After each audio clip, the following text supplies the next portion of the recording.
శివ కుటుంబంలో ప్రధానమైనటువంటి సభ్యులుగా చెప్పబడేటటువంటి వారు పార్వతీ పరమేశ్వరులు, వినాయకుడు, సుబ్రహ్మణ్యుడు, ధర్మశాస్త్ర. ధర్మశాస్త్ర అంటే అయ్యప్ప స్వామి. కాబట్టి వీళ్ళని శివ కుటుంబంగా పేర్కొంటాం. ఇందులో వినాయకుడి గురించి మీకందరికీ తెలుసున్నటువంటి విషయమే. అలాగే సుబ్రహ్మణ్యేశ్వర స్వామి వారి గురించి కూడా అందరికీ తెలుసున్నది. అయ్యప్ప స్వామి వారికి సంబంధించినటువంటి విశేషాలు కూడా ఇప్పుడు చాలా ప్రఖ్యాతి వహించాయి. ఆయన్ని కూడా శివ కుటుంబంలో ఒక సభ్యుడుగా, ఆయన యొక్క కుమారుడిగా భావన చేస్తాం. శివ కుటుంబంలో ఒకడైనటువంటి అయ్యప్ప స్వామి ధర్మశాస్త్ర అనబడేటటువంటి పేరుతో, భూతనాథుడు అన్న పేరుతో లోకంలో బాగా ప్రఖ్యాతి వహించినటువంటి స్వరూపం అది.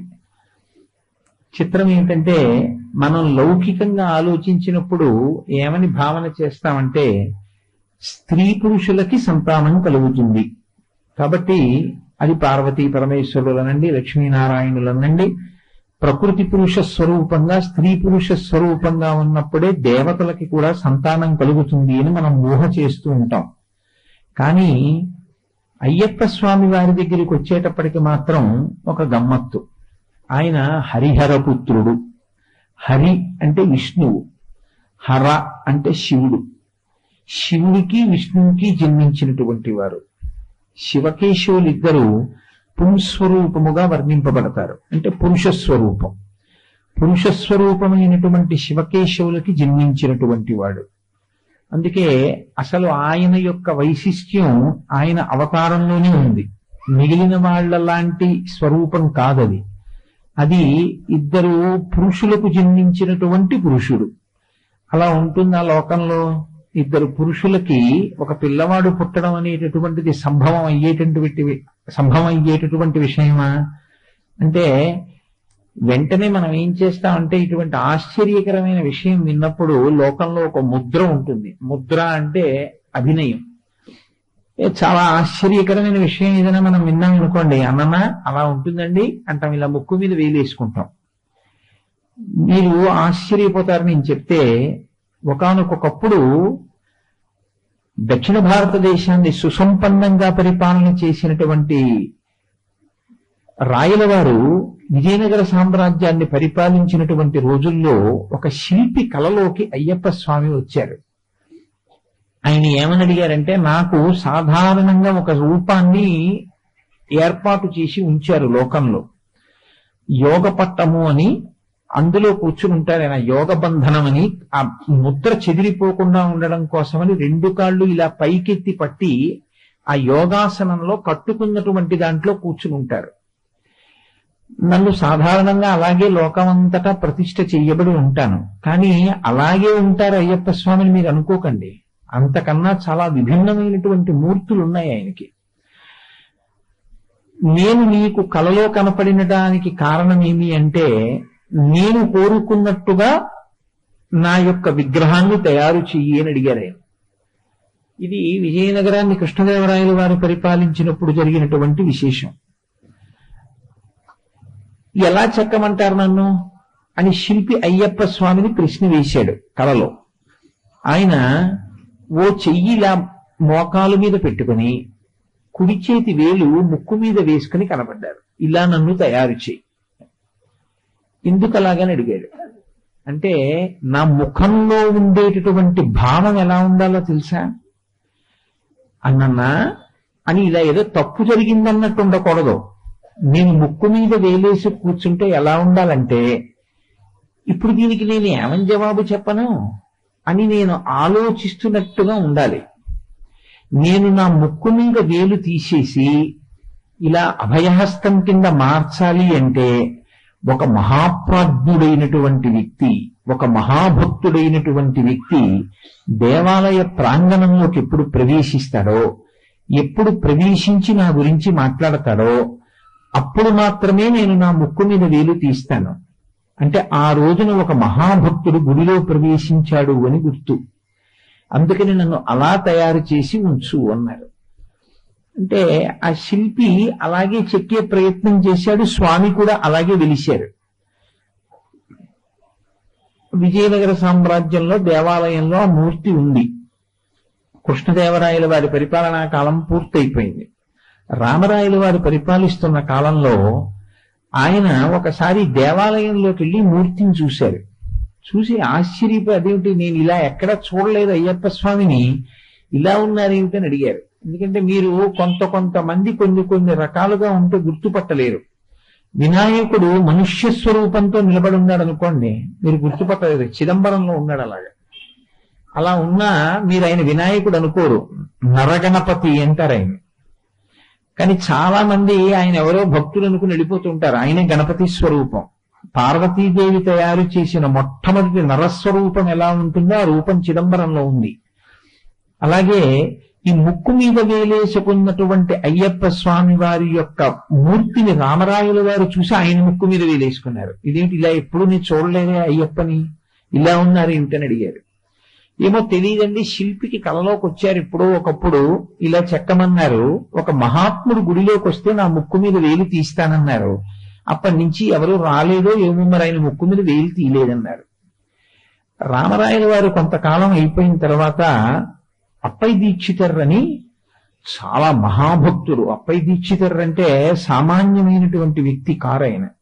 ఆయన ఎంతటి మహా ఉపాసకుడంటే, ఆయన కాలంలో నాకు పిచ్చి పడితే నేను ఏం మాట్లాడతానో గమనించండిరా అని పిచ్చి పట్టే మందు తాగి తలుపేసుకుని శిష్యుల్ని ఆయన పిచ్చి పట్టినప్పుడు ఏం రాస్తారో వ్రాసుకోమన్నారు పుస్తకాల్లో.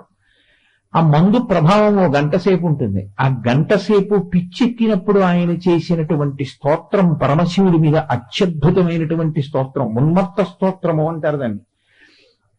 ఆయనకి పిచ్చి తగ్గిపోయిన తర్వాత తలుపులు తీశాక శిష్యులు చదివి వినిపించారు, మీరు ఆ పిచ్చిలో పరమశివుడిని ఇలా స్తోత్రం చేశారని. అంతటి మహాభక్తుడు అప్పై దీక్షితర్. ఆ అప్పై దీక్షితర్ వారిని వేరొక భక్తుణ్ణి కూడా తీసుకుని ఇద్దరితో కలిసి రామరాయల వారు లోపలికి వెళ్ళారు. ఇందులో అప్పై దీక్షితర్ శివభక్తుడు, కానీ విష్ణుద్వేషం ఉన్నవాడు కాడు. ఆయనకి శ్రీ మహావిష్ణువుగా పరమేశ్వరుడున్నా మహాభక్తి, పరమశివుడుగా ఉన్న మహాభక్తి. కాబట్టి అప్పై దీక్షితర్ వారి భక్తి ఒక పూర్ణత్వాన్ని పొందిన భక్తి.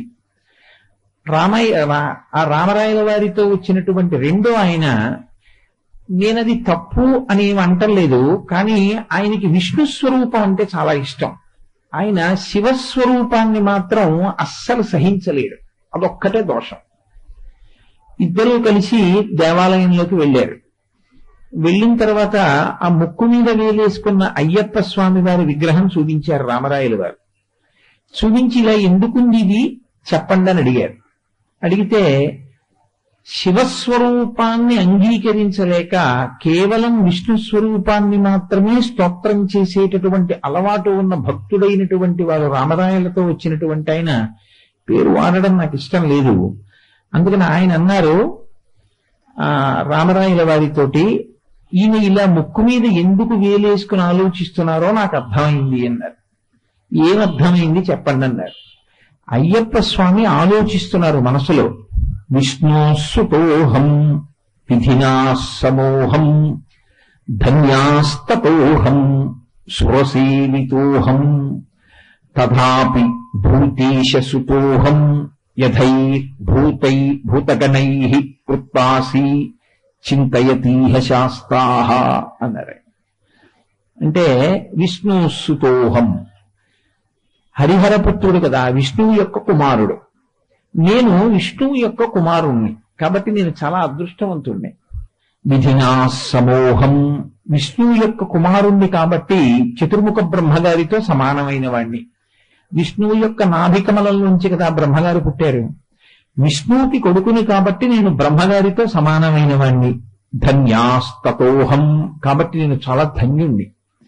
సురసేవితోహం, విష్ణువు యొక్క కుమారుణ్ణి కాబట్టి నన్ను దేవతలందరూ స్తోత్రం చేస్తుంటారు. దేవతలు కూడా నా దగ్గర నిలబడి నన్ను పొగడవలసిందే, అంతటి శక్తివంతుణ్ణి.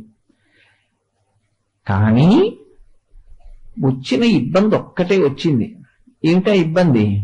తథాపి భూతేశసుతోహం, ప్రారంధం ఎక్కడొచ్చిందంటే నేను భూతీశుడికి కూడా కొడుకుని. భూతీశుడు అన్న మాట ఎవరికి ఉందంటే పరమశివుడికి ఉంది. పరమశివుడికి చాలా పేర్లున్నాయి. శివో మహేశ్వర శంభు పినాకీశ శశేఖర అని. కానీ ఆయన భూతీశ అన్నాడు వచ్చిన ఆయన. ఎందుకంటే ఆయనకి అంత పెద్ద ఆసక్తి లేదు శివస్వరూపం మీద, అందుకని భూతగణములు చుట్టూ ఉండేటటువంటి వాడు అన్నాడు. అందుకని భూతీశ సుతోహం, అయ్యో నేను ఈ భూతనాభుడికి కొడుకునే, పరమశివుడికి కూడా నేను కొడుకునవ్వాల్సి వచ్చిందే. విష్ణువుకి కొడుకునయ్యాను, చాలా సంతోషం. విష్ణువు కొడుకు బ్రహ్మతో సమానం అయ్యాను, చాలా సంతోషం. దేవతల చేత స్తోత్రం చేయబడుతున్నాను, సంతోషం. కానీ ఇది ఎక్కడ ప్రారంభం? శివుడికి కూడా కొడుకునయ్యాను. శివుడికి కొడుకునవ్వడం వల్ల ఏమైంది ఇప్పుడు నా పరిస్థితి? యథైర్భూతైర్వృత్తాసి, నేను పరమశివుడి చుట్టూ భూతగణాలు ఎలా ఉంటాయో నా చుట్టూ కూడా భూతగణాలు అలాగే ఉన్నాయి ఇప్పుడు. ఎందుకని మా నాన్నగారికి కొడుకుని కదా, మరి శివుడికి కొడుకుని, ఆయన భూతేశుడు, ఆయన కొడుకుని కాబట్టి నా చుట్టూ కూడా భూతగణాలు నిలబడ్డాయి అని చింతయతీహ శాస్తాహ. ఆయన బాధపడుతున్నాడండి, అయ్యో విష్ణువుకు కొడుకునయ్యాను బాగుంది, కానీ పరమశివుడికి కూడా కొడుకునయ్యానేమిటా అని బాధపడుతున్నారు. అందుకే ఈ భూతగణాలన్నీ నా చుట్టూ చేరాయని, అందుకే ముక్కు మీద వేలేసుకున్నారు అన్నారు. ఆయన ఏం వేలు తీయలేదు అయ్యప్ప స్వామి.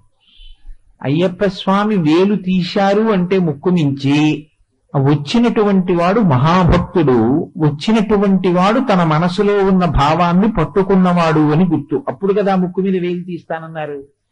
ఈయన చెప్పిన మాటలకి అయ్యప్ప స్వామి తన ముక్కు మీద వేలు తీయలేదు. కాబట్టి ఇప్పుడు రామరాయల వారు అప్పయ్య దీక్షితర్ వంక తిరిగారు. అప్పయ్య దీక్షితర్ వంక తిరిగి, ఏమయ్యా ఎందుకు ముక్కు మీద వేలేసుకున్నారు ఆయన, మీరేమైనా చెప్తారా అన్నారు. అంటే అప్పయ్య దీక్షితుల వారు అన్నారు, అంబేతి గౌరీం అహమావాహయామి. ఆయన ఎంత చిత్రమైన మాట చెప్పారంటే, నా తల్లి పార్వతీదేవి అంటున్నాడు భూతనాథుడు. విష్ణువుకి కుమారుడు కదా, విష్ణువు తల్లి మోహిని రూపంలో, పరమశివుడు తండ్రి. విష్ణువు తల్లి కాబట్టి ఏమనాలి అయ్యప్ప స్వామి? నా తల్లి విష్ణు అనాలి. కానీ అప్పయ్య దీక్షితర్ అన్నారు, అంబేతి గౌరీం అహమావాహయామి. నేను తలుచుకుంటున్నాను, నేను స్మరిస్తున్నాను. ఎలా తలుచుకుంటున్నానో తెలుసా? నాకు తల్లి పార్వతీదేవే అని నేను భావిస్తున్నాను. అంబేతి గౌరీం అహమావాహయామి. నేను స్మరించడానికి కారణం ఏమిటి? ఒక్కటే కారణం, పత్నేహ పితుర్ మాతర ఏవ సర్వాహ. మా నాన్నగారికి భార్యలు ఎవరున్నారో వాళ్ళందరూ నాకు తల్లులే.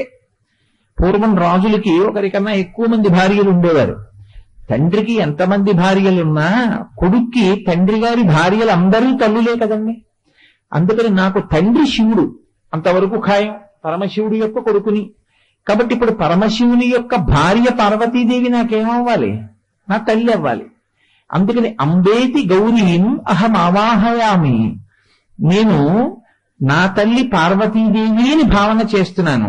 కారణం ఏమిటి? పత్నేహ పితురు మాతర ఏవ సర్వాహ.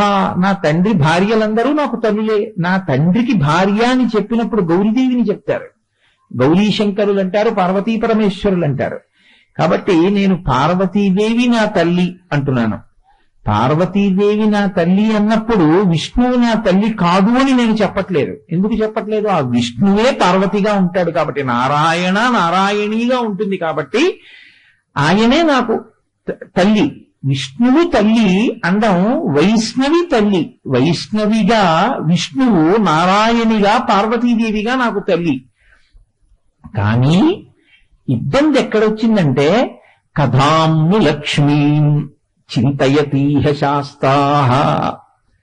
విష్ణువు నాకు తల్లే, ఆడదానిగా మోహిని రూపంలో ఉన్నప్పుడు నాకు అమ్మ. మా నాన్నగారి భార్య కాబట్టి, పరమశివుడి భార్య కాబట్టి గౌరీదేవి నాకు అమ్మ. కానీ విష్ణువు యొక్క భార్య లక్ష్మీదేవి. లక్ష్మీదేవిని నేనేమని పిలవాలి?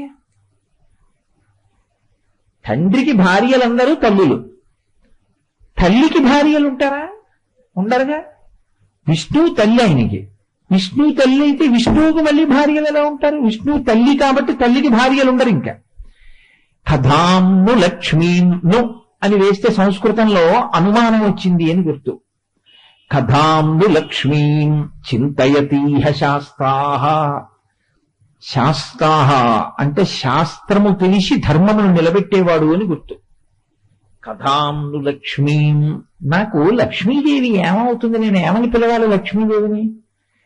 లోకం అందరూ జగన్మాత కాబట్టి లక్ష్మిని అమ్మ అంటారు. నేను అమ్మ అందామంటే లక్ష్మీదేవి నా అమ్మకి భార్య. అమ్మకి భార్య లోకంలో ఉండదుగా.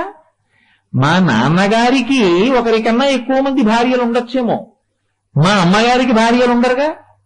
మరి మా అమ్మ విష్ణువు అయితే విష్ణువుకి భార్య లక్ష్మి కదా. మరి నాకు ఇప్పుడు లక్ష్మి ఏమవుతుంది? కథాంను లక్ష్మీం చింతయతీహ శాస్త్రాః. నాకు లక్ష్మీదేవి దగ్గరికి వెడితే అమ్మా అని పిలవాలా, ఏమని పిలవాలా? అసలు నాకు ఆవిడికి ఉన్న బంధుత్వం ఏమని వస్తుంది ఇప్పుడు? విష్ణువు నాకు తల్లి అయితే అని చింతయతీహ శాస్త్రాః. అయ్యప్ప స్వామి ఆలోచిస్తున్నారు, రాజా శాస్త్రారమీడే సకలార్థ సిద్ధ్యైః అన్నాడే. ఎవరైతే ఈ అయ్యప్ప స్వామి పాదములు పట్టుకుని పూజ చేస్తారో, ఎవరు ఈయనకి నమస్కరిస్తారో అటువంటి వారికి సకలార్థ సిద్ధ్యైః అన్ని కోర్కెలు తీరుతాయి అన్నారు. ఈ మాట చెప్పగానే అప్పటిదాకా ముక్కు మీద వేలేసుకుని నాకు లక్ష్మీదేవి ఏమవుతుంది అని ఆలోచించినటువంటి అయ్యప్ప స్వామి ముక్కు మీద వేలు తీసేసి చెయ్యిలా పెట్టి అభయహస్తం పట్టారు. వెంటనే రామరాయల వారు అప్పయ్య దీక్షితుల వారి మెడలో పూలదండ వేశారు. నువ్వు అయ్యప్ప స్వామి మనసులో ఉన్నటువంటి రహస్యాన్ని పసిగట్టావయ్యా. ఆయన ఏది ఆలోచిస్తున్నారో నువ్వు పసిగట్టావు. పసిగట్టి ఇటువంటి శ్లోకం చెప్పగలిగావు. అయితే ఈ శ్లోకానికి సమస్య పరిష్కారం ఏమైనా ఉందా అంటే అప్పటికీ ఇప్పటికీ ఎప్పటికీ సమస్యకి పరిష్కారం ఉండదు. ఎందుకో తెలుసా అండి? ఎలా వస్తుంది పరిష్కారం? దానికి పరిష్కారం సాధించడం కుదురుతుందా? ఉండదు. అమ్మ విష్ణువు అయితే విష్ణువు భార్య ఏమవ్వాలి? అమ్మకి భార్య ఉండదు. లోకంలో అమ్మకి భార్య ఉండదు కాబట్టి అమ్మకి భార్య ఉండని స్థితిలో బంధుత్వం ఎలా చెప్తారు మీరు అయ్యప్ప స్వామికి లక్ష్మీదేవికి? చెప్పడం కుదరదు. నేను లక్ష్మీదేవిని ఏమని పిలవాలి అన్న విషయంలో అయ్యప్ప స్వామి వారు ఆలోచిస్తూ ముక్కు మీద వేలు పెట్టుకున్నారన్నది నిజమే అని నిరూపించారు అప్పయ్య దీక్షితుల వారు. అంటే నేను ఎందుకు ఈ విషయం మీతో మనవి చేశానంటే అయ్యప్ప స్వామి ఒక్కరూ లోకంలో అంత ఆశ్చర్యకరమైనటువంటి అవతారం. అటువంటి అవతారం ఇంకొకటి లేదు. అసలు శివకేశవులు ఇద్దరికీ ఆయన కొడుగ్గా రావడం ఏమిటండి? అది ఎలా సంభవం? అలా ఎందుకు పుట్టారు అసలు? అలా శివకేశవులు ఇద్దరు కొడుకుని కందామని ఇప్పుడు అనుకోరు కదా. అలా ఎందుకు అనుకున్నారు? ఇప్పుడు అయ్యప్ప స్వామి వారు ఎక్కడుంటే అక్కడ ఏమవుతుందో తెలుసా అండి? శివకేశవుల మధ్య బంధుత్వం వస్తుంది. అది ఎటువంటి బంధుత్వం? మామూలు బంధుత్వం కాదు, దాంపత్య సంబంధం వస్తుంది. దాంపత్య సంబంధం వస్తే వచ్చే పెద్ద ప్రయోజనం ఏమిటో తెలుసా? మీరు కనీసం వాళ్ళ మధ్యలోంచి కూడా నడవకూడదు. దంపతుల మధ్యలోంచి మీరు నడవరుగా. కాబట్టి అయ్యప్ప స్వామి ప్రాంగణం ఎక్కడుంటుందో అక్కడ శివకేశవుల మధ్య భేదానికి సంబంధించిన మాట ఎప్పుడూ మాట్లాడకూడదు. కోపం వస్తుంది వాళ్ళ అమ్మగారికి నాన్నగారికి. అంత గొప్ప స్వరూపం ఆ స్వరూపం. పైగా మీకు ఇంకొక గమ్మత్తు ఏమిటో తెలుసా? శివుడు జ్ఞానమునకు ప్రతీక. ఎందుచేతనంటే ఆరోగ్యం భాస్కరాదిచ్చేత్ శ్రియమిచ్చేత్ హుతాశన. మీకు ఎప్పుడైనా ఆరోగ్యం కావాలి అనుకుంటే సూర్యనారాయణుని ఉపాసన చేయాలి. ఐశ్వర్యం కావాలి అనుకుంటే అగ్నిహోత్రుణ్ణి ఉపాసన చెయ్యాలి. సౌభాగ్యం కావాలి అనుకుంటే పార్వతీదేవిని ఉపాసన చెయ్యాలి. జ్ఞానమిచ్చేత్ మహేశ్వర.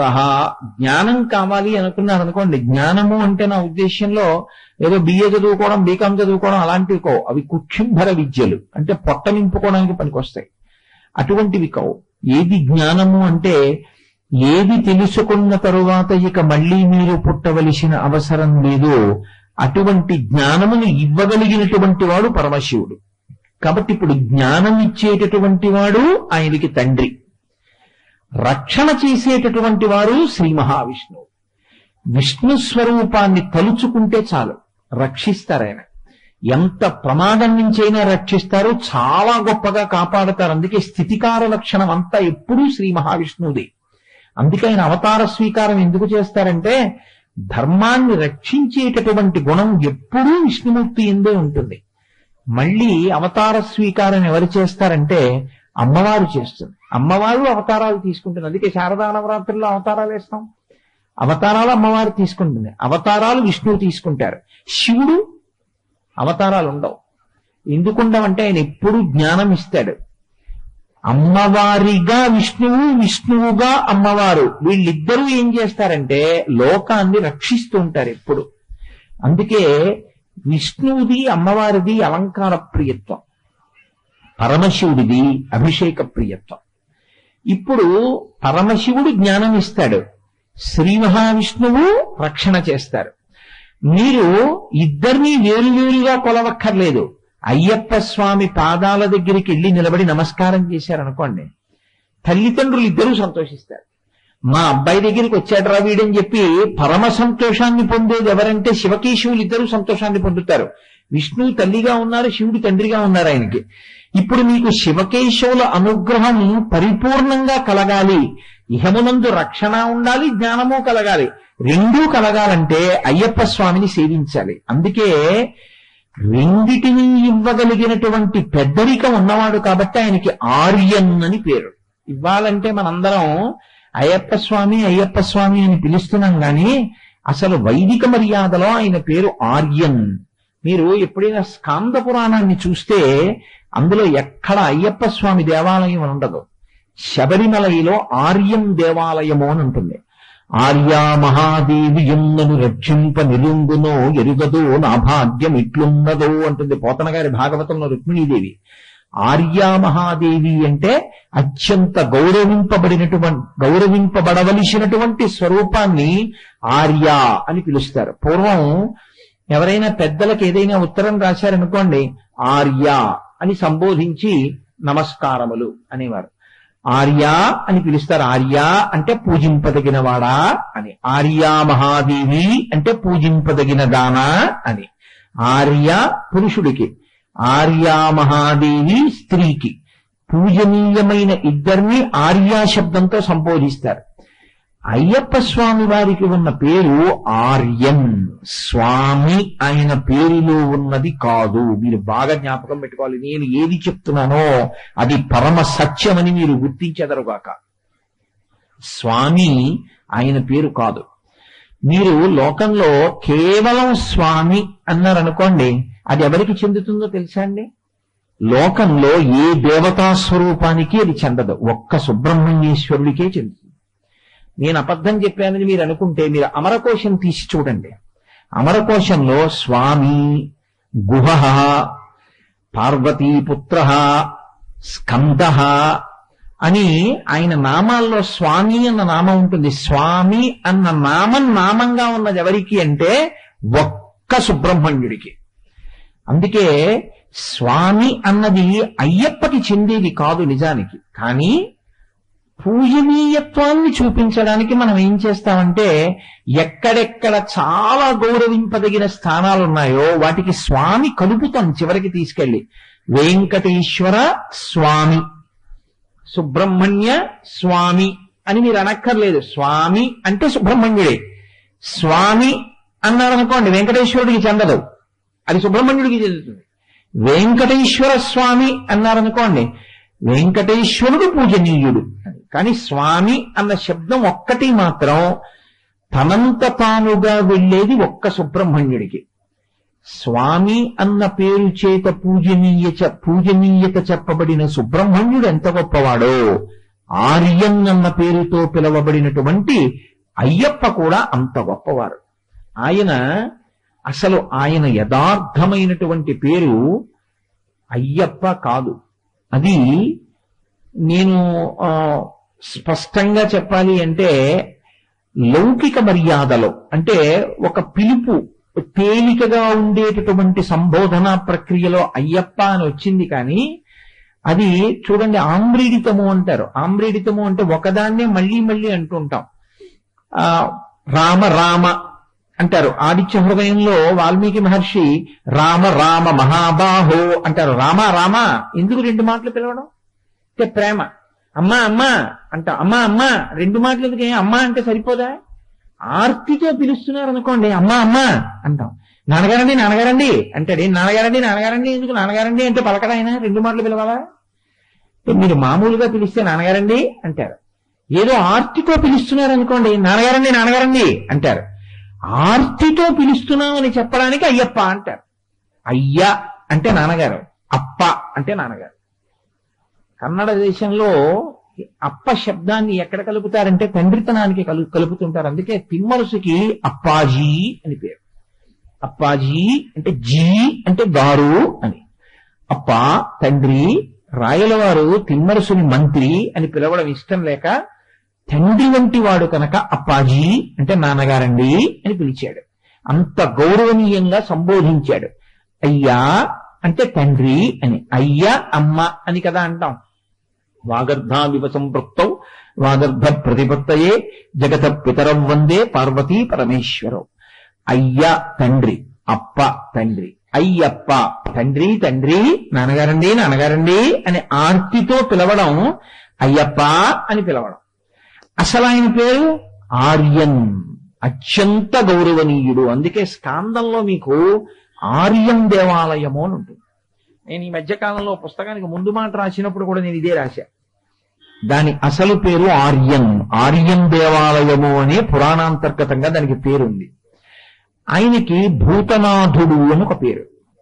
భూతనాథుడు అంటే ఆయనకి ఎందుకు భూతనాథత్వాన్ని ఇచ్చారు అంటే, భూతనాథుడు పరమశివుడు ఒక్కడే అని మీరు అనుకోకండి. తండ్రి తన దగ్గర ఉన్నటువంటి అపారమైనటువంటి సంపదని, నాయన ఇక్కడిందుకయ్యా మీరు మాటలు, మీరు మాట్లాడితే చెప్పండి నేను మానేస్తాను, లేదు నేను మాట్లాడాలంటే మీరు మాట్లాడాలి, ఏదైనా మాట్లాడద్దు. కాబట్టి భూతనాథుడు అంటే తన దగ్గర ఉన్నటువంటి అపారమైన ఆస్తిని విభాగం చేసి, ఇంత ఆస్తిని ఒక్కనే చూడడం కుదరదురా అబ్బాయి, మీరు ఇదిగో నువ్వు ఈ 500 ఎకరాలు చూడు, నువ్వు ఈ 1000 ఎకరాలు చూడు, నువ్వు ఈ 2000 ఎకరాలు చూడని 3 కొడుకులకి విభాగం చేసిన తండ్రి ఎలా ఇస్తాడో అలా పరమశివుడు భూతగణములన్నింటి మీద నాయకత్వాన్ని ఇద్దరికి ఇచ్చాడు. చాలా మంది ఎక్కడ పొరపాటు పడతారంటే భూతనాథ శబ్దం ఒక్క పరమశివుడికి వర్తిస్తుంది, లేకపోతే భూతనాథుడు ఆర్యన్ అంటే అయ్యప్పకి చెందుతుంది అనుకుంటారు. కాదు, భూతనాథుడు అన్న పేరు అయ్యప్ప స్వామి కన్నా ముందే ఎవరికి ఉందో తెలుసా అండి? పరమశివుడి తర్వాత వినాయకుడికి ఉంది. భూతాది సంసేవిత చరణం అని దీక్షితర్ గారు కీర్తన చేయలే? భూతముల అన్నిటి చేత ఆయన సేవింపబడుతుంటాడు. అందుకే భూత సేవిత గణపతి అని ఆయనకు ఒక పేరు. పరమశివుడు భూతగణములకు కూడా అధిపతి. మీరు ఇక్కడ ఒక విషయాన్ని చాలా జాగ్రత్తగా గమనించాలి. నేను కేవలం మంచి వాళ్లే నా మాట వింటారండి అన్న అనుకోండి, పరిపాలన అన్నది ఎలా జరుగుతుందండి? పరిపాలన ఎలా చేస్తారు? చెడ్డవాళ్లు కూడా మీకు భయపడాలి. ఎంత చెడ్డవాళ్లు కూడా చాలా జాగ్రత్త, నేను ఒప్పుకోను పని చేయడానికి. నువ్వు కాని వాళ్ళ జోలికి వెళ్ళావో, ప్రభుత్వం దేనికి ఉందండి? ప్రభుత్వం మీకు గ్రంథాలయాలు కట్టడానికి, మీకు ఆనకట్టలు కట్టడానికి, మీకు విద్యాలయాలు కట్టడానికే కాదు, కారాగారాలు కట్టడానికి, న్యాయస్థానాలు కట్టడానికి కూడా ప్రభుత్వమే ఉంది. ప్రభుత్వం కారాగారాలు ఎందుకంటే కట్టడం, దాని బదులు ఇంకో హాస్పిటల్ కట్టమనంటే, ప్రభుత్వం కారాగారం కట్టింది కాబట్టే నీ ఐశ్వర్యాన్ని ఎత్తుకుపోదామనుకున్నవాడు ఎత్తుకుపోకుండా రక్షింపబడుతున్నావు. కారాగారం అందుకే ఉంది, న్యాయస్థానం అందుకే ఉంది కదా. అవి ఉండడం మిమ్మల్ని రక్షించడానికే. దొంగల నుంచి రక్షించడానికి ప్రభుత్వం కారాగారం కట్టి దొంగలను అందులో పెట్టినట్టే భూతనాథ శబ్దానికి అర్థం ఏమిటో తెలుసండి? అమ్మ బాబోయ్ ఆయన చంపేస్తాడు రామన్నని భయపడి ఆయన దగ్గర వాళ్ళు కూడా ఇలా చేతులు కట్టుకు తలంచుకు నించుంటారు. ఆయన కాని ఊరుకున్నాడు అనుకోండి, వాళ్ళు వచ్చి మన మీద పడిపోతారు. వాళ్ళు వచ్చి మీద ఎందుకు పడిపోవట్లేదో తెలుసా? ఆయనకి భయపడి మీద పడరు. అందుకే మీరు ఎప్పుడైనా చూశారో లేదో, భూతాలు మీ మీద పడకుండా ఉంటాయి అనుకోకండి, రోజు వచ్చి పడతాయి. చీకటి పడితే వాటిది రాజ్యం. భాగవతంలో దాని గురించి బ్రహ్మాండమైన ప్రస్తావన చేస్తారు. సూర్యాస్తమయం కాని దాటి అయిపోయిందంటే వాటికి స్వేచ్ఛ, అవి విహరిస్తాయి. ఇంకా అవి విహరించినప్పుడు ఏం చేస్తాయంటే ఇళ్లలోకి వస్తాయి, గుళ్ళోకి వస్తాయి. భూతబలి ఇవ్వట్లే, బలిహరణ మంటపం మీద భూతబలి ఇవ్వట్లేదండి, ఇంట్లోకి కూడా వస్తాయి భూతాలు. అందుకే కదా మీరు ఉత్తిష్టంతు భూత పిశాచాహ అని చెప్తున్నారా లేదా? నేను అబద్ధం చెప్పానంటారేంటి? మీరు మంత్రం చెప్పట్లా తెల్లారితే? మీ ఇంట్లో ఉత్తిష్టంతు భూత పిశాచాహ, ఓ భూతములలారా పిశాచములలారా మీరు లేచిపోండి, మేము పూజ చేసుకుంటాం అంటున్నారా లేదా మీరు? అక్కడ లేకపోతే మీరు లేచిపోండి ఎందుకంటారు? లేనిదాన్ని లేచిపోండి అంటే మీరు పిచ్చేళ్ళని గుర్తు. ఇక్కడ నేను ఉంటే కదా కోటేశ్వరారు మీరు ఇక్కడ ఒక్కసారి లేచి ఇలా కూర్చోండి అంటే నేను ఇక్కడ ఉంటేను నన్ను లెమ్మడానికి. ఇక్కడ నేను లేకుండా కోటేశ్వరారు మీరు ఇక్కడ నుంచి ఒక్కసారి లేచి అక్కడ కూర్చోండి అంటే నీకే పిచ్చే వేరు, ఆయన ఉన్నాడు అక్కడ అంటారు. ఉత్తిష్టంతో భూత పిశాచాహ అని మీరు మీ ఇంట్లో పూజకు మొదట్లోనే చెప్పారు అంటే మీ ఇంట్లో భూతాలు పిశాచాలు ఉన్నాయా లేవా? ఉన్నాయి. అదేంటండి ఎప్పుడున్నాయండి? రాత్రి వస్తాయి. వచ్చినవి ఎందుకు లేచాయి? బ్రహ్మకర్మ సమారభే. మేము ఈశ్వరారాధన చేసుకుంటాం, మీరు మమ్మల్ని అల్లరి చేస్తారు. మేము ఈశ్వరుణ్ణి నమ్మాం, ఆయన్ని సేవిస్తాం, అందుకని మీరు ఇక్కడ లేచిపోండి. ఇప్పుడు లేవలేదనుకోండి, మీరు వాటిని ఆపగలరా? ఈశ్వరుడు ఏమర్రా నా సేవ చేసుకుంటానని వాళ్ళు వస్తే ఏం లేవకుండా ఇంకా ఇక్కడ కూర్చున్నావు అంటాడని వాళ్ళు లేస్తున్నారా? మీకు భయపడి లేచిపోయే వాళ్ళు అయితే మీ ఇంట్లోకి రారు. మీకు భయపడి లేచిపోయే వాళ్ళు కారు. బ్రహ్మకర్మ సమారభే అంటే వాళ్ళు లేస్తున్నారు. వాళ్ళు ఎవరి ఆజ్ఞకి భయపడుతున్నారు? పరమేశ్వరుడి ఆజ్ఞకి భయపడుతున్నారు, పరమశివుడి ఆజ్ఞకి. ఇప్పుడు ఆయన భూతనాథుడు అవడం నీకు రక్షణ, నీకు బాధ. ఇది తెలియక కొంతమంది ఏమంటారంటే అబ్బో ఆయన భూతనాథుడు అండి అంటారు. ఆయన భూతనాథుడు కాబట్టి నువ్వు బతికున్నావు అంటే పీకేస్తాయి మీదబడి. కాబట్టి ఆయనకి లొంగి ఉంటాయి భూతగణాలన్నీ కూడా. సృష్టిలో అవి కూడా భాగం అండి. మరి అవన్నీ ఉంటాయి, ఉగ్రప్రాణులు, అవన్నీ ఆయన వశంలో ఉంటాయి. ఆయన వశంలో అవి ఉంటాయి. మార్కండేయుడు వంటి మహాభక్తులు ఉంటారు. మార్కండేయుడు వంటి మహాభక్తులు ఉండడం గొప్ప విషయం కాదు, భూతగణములు కూడా భయపడి ఉండడం గొప్ప విషయం. ఆయన చాలా సమర్థుడండి పరిపాలనలో అని ఎప్పుడంటారు మీరు? ఆయన కాలంలో ఒక్క దొంగతనం లేదన్నారు అనుకోండి, అది సమర్థతకి గీట్రై. ఆయన కాలంలో మహాత్ములు ఉన్నారు, అబ్బో భయంకరమైన దోపిడీదారులు ఉన్నారు అంటే ఆయన సమర్థుడు కాడు. రామరాజ్యం అని ఎప్పుడంటారు? ఆయన కాలంలో తలుపుకి తాళం వేయక్కర్లేదు రామరాజ్యంలో. ఎందుకని ఒక్క దొంగడు లేడు. ఎందుకు దొంగడు లేడు? రాముడు ఉండగా దొంగ ఉండడమే. ఇది రాముడి గొప్పతనం. భూతనాథుడి గొప్పతనం ఏంటి? ఆయన ఉండగా భూతాలు మన జోలికి రావడమే, ఇది ఆయన గొప్పతనం. ఇప్పుడు నాకు చెప్పండి, ఆయన భూతనాథుడు అవడం మీకేమిటి కష్టం? మీకేమైనా కష్టమా? మనకి రక్షణ. ఆయన ఏం చేశాడంటే ఈ భూతగణములను విభాగం చేశాడు. ఇదిగో అబ్బాయి, ఈ భూతగణాల్లో ఇన్ని కోట్ల కోట్ల భూతములకు నువ్వు నాయకత్వం వహించు అని కొన్ని గణములకు అంటే కొన్ని సమూహములు చేసి మొట్టమొదట వినాయకుడికి ఇచ్చాడు కొన్నిటిని. కాబట్టి ఆయనకి భూత గణపతి అని పేరు ఉంటుంది. ఆయన కొన్నిటికి నాయకత్వం వహిస్తాడు. అలాగే ప్రత్యేకించి మనుష్యుల యొక్క శాంతిని పాడు చేసేటటువంటివి ఏవి ఉంటాయో అటువంటి భూతగణములన్నిటినీ తీసుకెళ్లి అయ్యప్ప స్వామికి ఇచ్చారు. అంటే ఆర్యంకి ఇచ్చారు. అందుకని ఆయన దగ్గర కూడా ఏముంటాయో తెలుసా అండి? భూతగణాలు ఉంటాయి. లేకపోతే భూతనాథుడు అన్న పేరు ఉండదు. అయ్యప్ప స్వామి దేవాలయంలో ఆయన పక్కన ఇలా చేయించుట, అయ్యప్ప స్వామి దేవాలయానికి ప్రతిరోజు వెళ్ళడం కానీ అయ్యప్పని సేవించడం కానీ చేస్తే మీరు నమ్మండి, నేను మళ్ళీ మళ్ళీ మీకు చెప్తున్నాను, సత్యం సత్యం పునఃసత్యం, మీ వంశం తరించిపోగలిగినంత గొప్ప స్థితిలోకి మిమ్మల్ని ఆయన ఎత్తేస్తాడు. ఎందుకు ఎత్తేస్తాడో తెలుసా అండి? ఒక్కటే కారణం, ఆయన ధర్మశాస్త్ర. ఏది పట్టుకుంటే మీరు వృద్ధిలోకి వస్తారో ఆ ధర్మాన్ని పట్టుకునే వైపుకి మిమ్మల్ని తీసుకెళ్లి కలిపేస్తాడు ఆయన.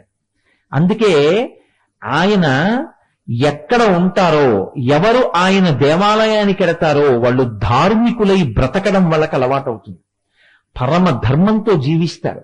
అందుకే తప్పకుండా ఆర్యన్ని పూజ చేస్తూనే ఉండాలి. ఆయన పూజ ఎన్నడూ విడిచిపెట్టకూడదు. అందుకే ఆయన యొక్క పూజా విధానం అంతా కూడా ఎలా ఉంటుందంటే శివకేశవ అభేదంగా ఉంటుంది. జ్ఞానమును మీకు పుష్కలంగా ఇవ్వగలిగినటువంటి స్థితిలో ఉంటుంది. అందుకే అయ్యప్ప స్వామి ప్రతిష్ఠ గృహస్థు చెయ్యవచ్చా? ఇది ఒక పెద్ద ప్రశ్న. ఎందుకంటే ఒకానొకప్పుడు నన్ను అయ్యప్ప స్వామి ప్రతిష్ఠ చేయండి అన్నారు.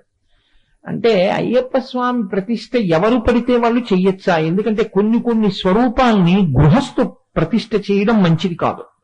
కొన్ని కొన్ని స్వరూపాల్ని ఇతర ఆశ్రమాల్లో ఉండేటటువంటి వాళ్ళు, అంటే కొన్ని బ్రహ్మచారి, కొన్ని సన్యాసి, అటువంటి వాళ్ళే ప్రతిష్ఠ చేస్తారు, అటువంటి వాళ్ళే ఉపాసన చేస్తారు. అన్నిటినీ అందరూ పట్టుకుని చేసేస్తాను అంటే సాధ్యమయ్యేవిగా ఉండవు కొన్ని కొన్ని. అది మీరు దృష్టిలో పెట్టుకుని ఉండవలసి ఉంటుంది ఎప్పుడూ కూడా. అయ్యప్ప స్వామిని గృహస్థు ప్రతిష్ఠ చేయవచ్చు, అయ్యప్ప స్వామిని గృహస్థు సేవించవచ్చు. అయ్యప్ప స్వామిని శౌచం ఉన్నప్పుడు ఆడవాళ్లు చక్కగా దర్శనం చేసుకోవచ్చు, సేవించవచ్చు. అయ్యప్ప స్వామికి ఉన్నటువంటి గొప్పతనం ఏమిటంటే వైదిక మర్యాదలో, అంటే బాహ్యం ఎప్పుడు కూడా మీరు గుర్తుపెట్టుకోండి, పౌరాణికమైన భాష వేరుగా ఉంటుంది, వైదిక భాష వేరుగా ఉంటుంది. వేదం ఒకలా మాట్లాడుతుంది, పురాణం ఒకలా మాట్లాడుతుంది.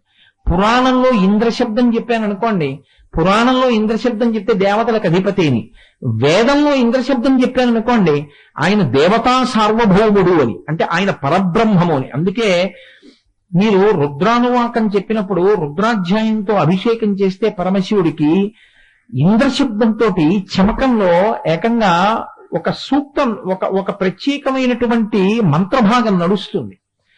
కారణం ఏమిటి అంటే వేదప్రోక్తమైనటువంటి ఇంద్రశబ్దం వేరు. అలాగే వైదికమైనటువంటి విధానంలో పైకి బాహ్యంగా పక్కన భార్యలుగా కనపడకపోయినా అయ్యప్ప స్వామి వారికి 2 భార్యలు ఉన్నారు. ఒకరు పూర్ణ, ఒకరు పుష్కల. భార్య అన్న శబ్దాన్ని మీరు ఎప్పుడూ ఒకటి గుర్తుపెట్టుకోవాలి. భార్య అన్న శబ్దానికి అర్థం ఏమిటంటే నిజంగా ఆడదాన్ని పక్కన పెట్టుకోవడం భార్యాత్వం అని మీరు ఆలోచన చేయకూడదు. ఇది తెలియక చాలా మంది ఏం చేస్తారంటే లక్ష్మీ గణపతి అనడానికి భయపడుతుంటారు. ఎందుకండి భయం అని మీరు అడిగారు అనుకోండి, లక్ష్మీదేవి విష్ణుమూర్తి భార్య కదండి, లక్ష్మీ గణపతి అనడం ఏమిటండి, తప్పు కదా, అలా ఎలా అంటామండి అంటారు. అలా ఆడవాళ్ళు, మగవాళ్ళు, భార్యలు, భర్తలు అలా ఈశ్వరుని యందు ఉండదు. అది ఏమిటో తెలుసా అండి, అసలు రహస్యం ఏమిటో తెలుసా? మీరు లోకంలో ఏం తిన్నారండి మధ్యాహ్నం అని అడిగాను అనుకోండి, మీరు మర్చిపోవచ్చు. కానీ పెళ్లి అయిపోయింది అనుకోండి ఇవాళ పొద్దున్న, రేపు పొద్దున్న ఎవరైనా వచ్చి తెలియక ఏమయ్యా నీకేదో సంబంధం తీసుకొచ్చాం పెళ్లి చూపులకు వస్తావా అంటే పెళ్లి చూపులకు వెళ్ళిపోతారా? వెళ్ళిపోయిన తర్వాత పెళ్లికి అక్కడ కూడా ఒప్పేసుకుని వచ్చేసిన తర్వాత ఎవరైనా కనపడి అదేంటో నీకు పెళ్లి అయింది కదా అంటే అయ్యో మర్చిపోయానండి, మర్చిపోయి వచ్చాను, నాకు పెళ్లి అయిపోయిందండి, ఆ గబుక్కుని ఏమిటో ఇంకా నేను బ్రహ్మచారిని అనుకున్నానంటారు ఏంటి? ఒక్కసారి పెళ్ళైతే ఇక నేను గృహస్థు అని ఎలా జ్ఞాపకం ఉంటుందో, పక్కనే భార్య కూర్చోక్కర్లేదు, కూర్చోకపోయినా నాకు పెళ్ళైపోయిందన్న విషయం ఎప్పుడూ జ్ఞాపకంలో ఉంటుంది. పెళ్ళైపోయిన వాడు ఎంత మంగళప్రదంగా ఉండాలో అలా వెంటనే 3 పోగుల యజ్ఞోపవీతాన్ని 5 పోగుల యజ్ఞోపవీతంగా మార్చేసుకుంటున్నారా లేదా? ఉత్తరీయాన్ని ఎడంభుజం మీద వేసుకుంటున్నారా లేదా? ఇది పెళ్ళైపోయిన వాడు అని మీరు జ్ఞాపకం పెట్టుకోలేదండి, నాకు జ్ఞాపకం లేదండి పెళ్ళయిందని, నాకు భార్య ఉందని అంటారేమిటి?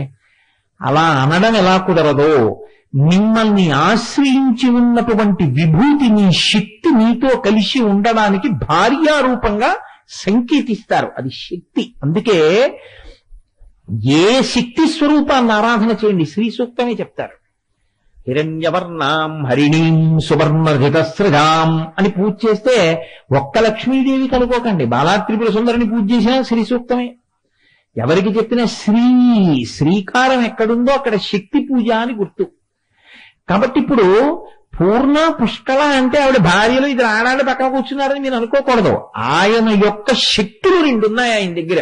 ఏమిటా 2 శక్తులు? పూర్ణత్వము, పుష్కలత్వము. పూర్ణత్వం అంటే నిండా ఉండడం. నేను ఓ గిన్నె తీసుకొచ్చి పాయసం పట్టుకొచ్చి కాకినాడ నుంచి పట్టుకొచ్చాను, ఇవాళ గొప్ప పూజ చేశాం, పాత్ర నిండా పాయసం పట్టుకొచ్చాను మీకోసం అన్నాను అనుకోండి, పెట్టండి అని మీరు ప్రసాదం ఇలా చేయబట్టారనుకోండి, నేను గరిటె తీసి ఇలా పెట్టాను. ఇప్పుడు నేను పుష్కలంగా ఉందా నా దగ్గర? లేదు. నేను అనుకున్నాను ఈ సభలో ఒక 500 మంది ఉండొచ్చు అని నేను ఒక బంగారు పాత్రతో తెచ్చాను, 10,000 మంది ఉన్నారు. ఇప్పుడు నేను పాయసం తెచ్చానని కూడా మీకు చెప్పను. ఎందుకు చెప్పను? ఏమివ్వను దాన్ని, మనిషికో మెతికిద్దామన్నా చాలదు. ఇప్పుడు నేను పూర్ణంగా తెచ్చింది పుష్కలం కాదు, మీరు వచ్చిన సంఖ్యకి సరిపోదు.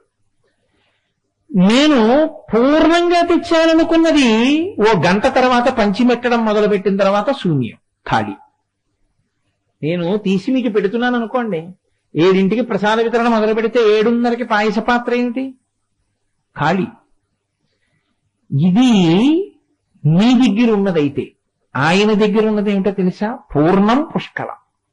పూర్ణం అంటే ఎప్పుడూ నిండుగానే ఉంటుంది. ఎంత ఇస్తే, ఎంతమంది వస్తే అంతమందికి పుష్కలం. ఇలా ఇవ్వగలిగిన 2 లక్షణాలు ఉన్నవాడు తన కొరకు దాచుకోవడానికి కాదు, మీకు పెడితేనే పూర్ణ పుష్కల 2. దాచుకోవడానికి వచ్చిన వాడికి పూర్ణ పుష్కల ఈ 2 శబ్దాలు అన్వయం కావు. మీరు గమనించండి. నాకు లేనిది ఏమిటండి అన్నాడు అనుకోండి, మీకు కారు లేదు కదండి కోటేశ్వరారు అన్నారు అనుకోండి. నాకు కారు లేకపోతే ఏంటంటే, కారు ఉంటే ఒకటే కారు ఎక్కుతుంది, నేను ఎక్కినన్ని కార్లు ఎవరు ఎక్కారు అన్నాను అనుకోండి. ఇప్పుడు నేను పూర్ణుణ్ణి అంటే నాకు ఆ తృప్తి చేత పూర్ణుణ్ణి. ఏమిటో ఇంతమంది ఇన్ని కార్లు ఎక్కించుకున్నారు కానీ నాకు ఒక్కడూ ఓ కారు ఇవ్వలేదన్నాను అనుకోండి, నేను పూర్ణుండా? ఏడుపు కొట్టు మొహం వాడిని. నాకు అన్న ఆలోచన రాగానే నాకు పూర్ణత్వం లేదు. నాకు దిగులు లేకుండా అన్నీ నావి అన్న భావన నాలో నిండి ఉన్ననాడు నేను పూర్ణుణ్ణి. ఈ పూర్ణత్వం జ్ఞానం దగ్గర నుంచి నీకు పెట్టగలిగిన ఐశ్వర్యం వరకు. పూర్ణత్వం అంటే నేనెవరో నాకు తెలిసి ఉంటే పూర్ణుణ్ణి. పూర్ణమద పూర్ణమిదం పూర్ణాత్ పూర్ణముదచ్యతే పూర్ణస్య పూర్ణమాదాయ పూర్ణమేవావశిష్యతే. అందుకే ఇది ఇలా పడతారు, ఇది పూర్ణం. ఈ పూర్ణం అంటే నిండుగా ఉండగలిగినటువంటి లక్షణం. ఎన్ని కోట్ల మంది వచ్చినా పెట్టగలగడం పుష్కలత్వం. ఈ పూర్ణత్వం పుష్కలత్వం ఆయన భార్యలు. ఆయన భార్యలంటే ఆయన శక్తులు. అవి తరిగిపోయేవి కావు, అవి ఎప్పుడూ ఉంటాయి ఆయన దగ్గర. అలాగా ఎన్ని కోట్ల మంది ఆయన దగ్గర తిననివ్వండి, అది పూర్ణత్వం పుష్కలత్వం. నాతో ఒక ఆయన అన్నాడు, అన్నదాన ప్రభువే అంటే స్వాముల ఇంటికి వెళ్ళి భోజనాలు చేయడం అన్నాడు. నీ మోహం ఇట్సాది కాదురా, అన్నదాన ప్రభువే అంటే ఆ బ్రహ్మకీట జనని. వాడు దీక్ష తీసుకున్నప్పుడు వాడి ఇంటికి వెళ్ళి అన్నం తిన్నావు, దీక్షలో లేనప్పుడు నువ్వు తింటున్నావు, ఎవరు పెట్టినట్టు నీకు? నీవు బతికున్న నాళ్ళు నువ్వు తిన్నన్నావు. సమస్త చరాచర ప్రపంచానికి అన్నం పెడుతున్నవాడు ఆయన. అది అన్నదాన ప్రభువే అంటే. అన్నదాన ప్రభువే అంటే నేను 42 రోజులు దీక్ష చేశానండి, ఇంకో స్వామి నన్ను భోజనానికి పిలిచాడండి, అందులో వాళ్ళ ఇంట్లో భోజనం చేయడం అంటే అయ్యప్ప స్వామి నాకు అన్నం పెట్టించడం అండి అన్నాం అనుకో, నీకేమీ అర్థం కాలేదని గుర్తు. నేను కాదండి. చూశారు, ఆ ఈగ చిన్న నాలుకతో ఇలా ఇలా తింటుంది, దానికో కడుపు దానికి తినడానికి అమరికిచ్చాడే, వాడు అన్నదాన ప్రభువు. వాడు అలా పెడుతున్నాడు. ఆ పెట్టడానికి అంతు లేదండి. పువ్వులో తేనె పెట్టి ఆ తేనె సీతాకోక చిలక్కి పెట్టాడు. నేను తినగా మిగిలినటువంటి మిరపకాయ విసిరితే కాకికి పెట్టాడు. నాకు కారాన్ని ఆహారంలోకి వచ్చేటట్టు చేసి మిగిలిపోయిన మిరపకాయని కాకి తినేటట్టు చేశాడు. ఆ కాకి కడుపు నింపాడు. ఓ చచ్చిపోయినటువంటి కుక్క శరీరం అక్కడ పడిపోయి ఉంటే అక్కడికి వచ్చి ఓ కాకి పొడుచుకు తింటోంది. చనిపోయిన కుక్క శరీరాన్ని తిరిగి కడుపు నింపుకునేటట్టుగా కాకి ఇచ్చాడు. ఓ తోటకూర కాడ పులుసు చేసుకుని తిని కడుపు నింపుకునేటట్టు నాకిచ్చాడు. ఓ యాపిల్ పండు నాకిచ్చాడు. ఇలా సమస్త భూతకోటికి, సమస్త చరాచర ప్రపంచానికి అన్నం తిన్నానన్న తృప్తి అంటూ ఉంటే ఆయన అనుగ్రహమే. ఆయన అనుగ్రహం చేతనే ఈ ప్రాణులన్నీ తింటున్నాయి. తినబడుతున్న ప్రతిదీ ఆయన సృష్టించి ఇచ్చినదే. ఆయన కన్న తల్లి దయ ఇది అని నువ్వు అనుకున్న నాడు, ఆ భావన కలిగిన నాడు, నువ్వు తింటే అన్నదాన ప్రభువు కాడు, ఏది తింటున్నా ఆయన పెట్టిందే అన్న భావన నీకు రావడం, ఆయన అన్నదాన ప్రభువు అని నువ్వు అంగీకరించడం. అది నీకు కలగలేదనుకో, నీలో ఏదో దోషం ఉందని గుర్తు. ఇంకా నీకు అసలు సరిగ్గా అది అర్థం కాలేదు, అసలు అయ్యప్ప స్వామి అర్థం కాలేదు. అందుకే అయ్యప్ప స్వామి యొక్క ఆరాధన ఒక్కటే గురుముఖతః ఉంటుంది. ఎందుకో తెలుసా అండి? పట్టుకోవడం కష్టం. అసలు ఎక్కడ వచ్చేస్తుందంటే, నేను మీకు ఇందాక చెప్పాగా పామరాయల వారికి సంబంధించినటువంటి విశేషం. లక్ష్మీదేవి ఏమవుతుంది అని అడిగాను అనుకోండి, ఏం చెప్తారు మీరు? శివకేశవులకి పిల్లాడు ఎలా పుడతాడండి మగవాళ్ళకే అని అడిగాను అనుకోండి, ఏం చేస్తారు మీరు? ఏం చెప్తారు? ఆగిపోతుంది, మీరేం చెప్పలేరు. ఇంకా ఉపాసన ఏంటి? అసలు ఆ స్వరూపం మీకేం అర్థం కానప్పుడు మీరు ఏమైనా ఉపాసన చేస్తారు? మీ మనసు అక్కడ ఎలా నిలబడుతుంది? ఇది ఎలా ఉంటుందండి? మగవాళ్ళిద్దరికి పిల్లాడు ఎలా పుట్టాడండి అని మీకు అనుమానం వచ్చింది అనుకోండి, ఇంకా భక్తి ఏమిటండి? ఎలా నిలబడతారు మీరు? అక్కడ నిలబడలేరు. అలా నిలబడాలంటే దాన్ని సమర్థతతో చెప్పగలిగినటువంటి గురువు గారితో ప్రారంభం ఆ వైభవం. అందుకే దీక్ష, దీక్ష అంటే ఆ కాలమునందు మీరు తెలుసుకోవడం తెలుసుకోవడం తెలుసుకోవడం తెలుసుకోవడం. దాహం వేసింది, ఎంత దాహం వేసింది అని నేను అడిగాను అనుకోండి, మీకెంత దాహం వేస్తోంది అని అడిగాను అనుకోండి, మీ మోహం ఎంత దాహం వేస్తుందండి, దాహానికి కొలత ఉంటుందా, నీళ్ళు అంటారు. ఇప్పుడు మీ దాహం తీరిపోయింది అనుకోండి, నేను మీకోసమే తెచ్చాను బిందె నీళ్లు తాగన్నాను అనుకోండి, ఇక బుర్రుందా లేదా నాకెందుకంటారు. అవునా కదా? మీ దాహం తీరే వరకు గుటకలు వేస్తూ ఉంటారు, మీ దాహం తీరిపోయింది, ఇక ఒక్క గుటకేరు మీరు, అమ్మయ్య చాలని గ్లాసులో నీళ్లు మిగిలినా అక్కడ పెట్టేస్తారు. అవునా కదా? మీ దాహం తీరే వరకు గుటకలు వేయడం ఎటువంటిదో, గురువు గారి దగ్గర కూర్చుని నేర్చుకోవడం నేర్చుకోవడం నేర్చుకోవడం నేర్చుకోవడం పనిగా పెట్టుకోవడమే అయ్యప్ప స్వామి వారి యొక్క దీక్షా విధానం. అందుకే దీక్ష యందు గురువు శిష్యుడు విడివడి ఉండే అవకాశం ఉండదు, గురువుతో కలిసి ఉంటాడు. ఉంటే ఏమవుతుంది, గురువు గారు సంధ్యావందనం చేసుకుంటారు, శిష్యులతో చేయిస్తారు. అందుకే సంధ్యావందనం రానివాడు కూడా అయ్యప్ప స్వామి వారి దీక్షలో గురువు గారి దగ్గర దీక్ష తీసుకుంటే వెంటనే సంధ్యావందనం చేస్తాడు. ఎందుకు చేస్తాడో తెలుసా అండి? సంధ్యావందనం చేయకపోతే మీరు దీక్షలా ఇస్తారు. కాబట్టి మీరు ఏం చేయాలి, మీరు సంధ్యావందనం ముందు నేర్పాలి. ఒరే నాయన ముందు సంధ్యావందనం ఇలా చేయరా అని చెప్పి మీరు దీక్ష ఇవ్వాలి.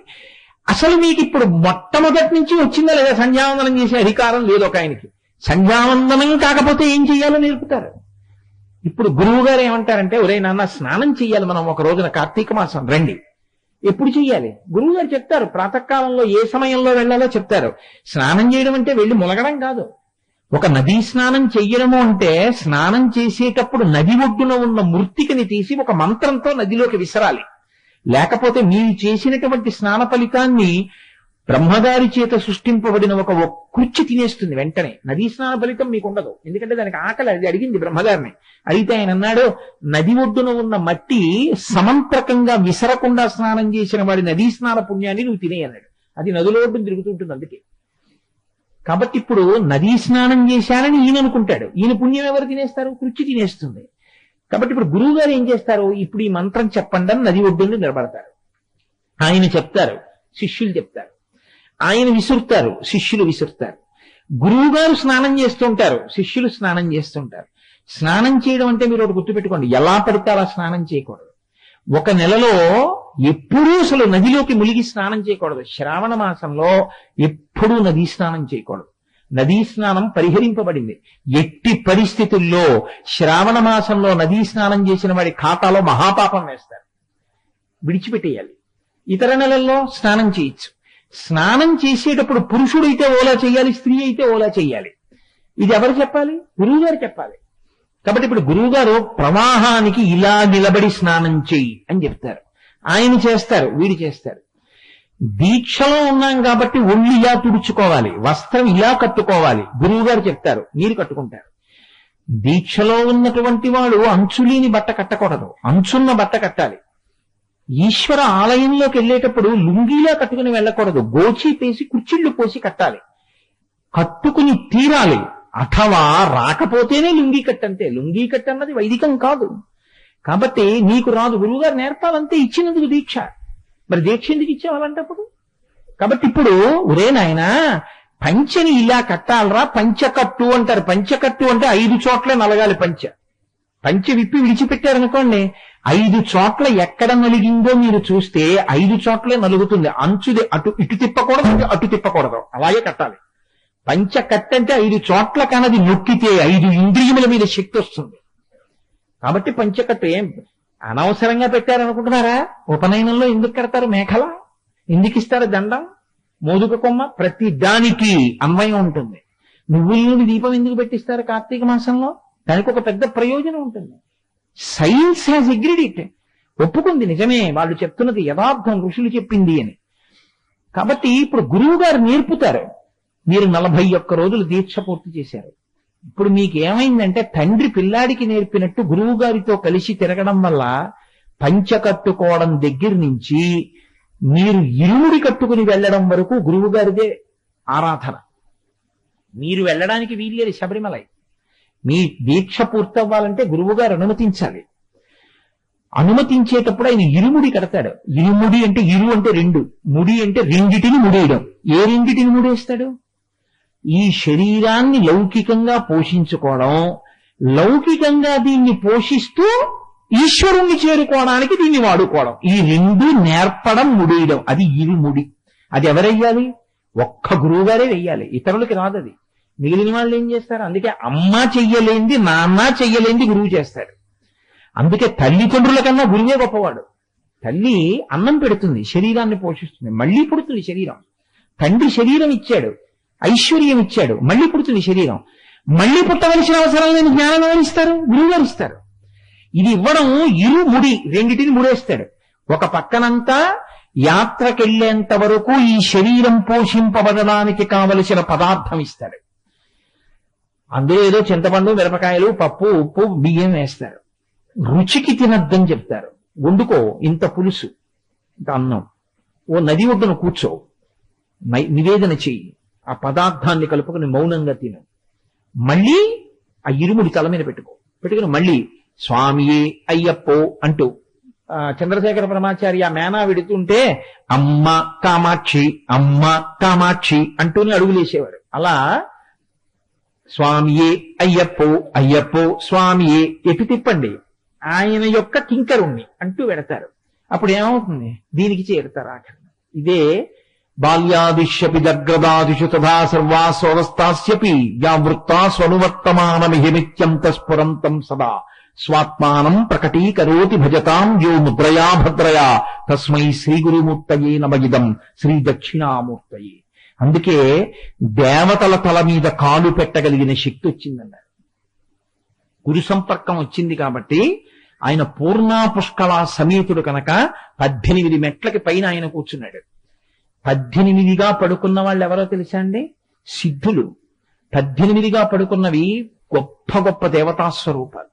ఇప్పుడు ఆ దేవతల మీద మీరు కాలు పెట్టడానికి అధికారం ఇస్తారు. గురువు గారితో కలిసి ఉన్నారు కాబట్టి, దాహం తీరడానికి గుటకలు వేసినట్టు పుచ్చుకున్నారు కనుక అనుగ్రహిస్తారు. మా మీద కాలు పెట్టి పైకెళ్ళు. ఇప్పుడు ఈ 18 దాటి ఈశ్వరుణ్ణి దర్శనం చేస్తారు.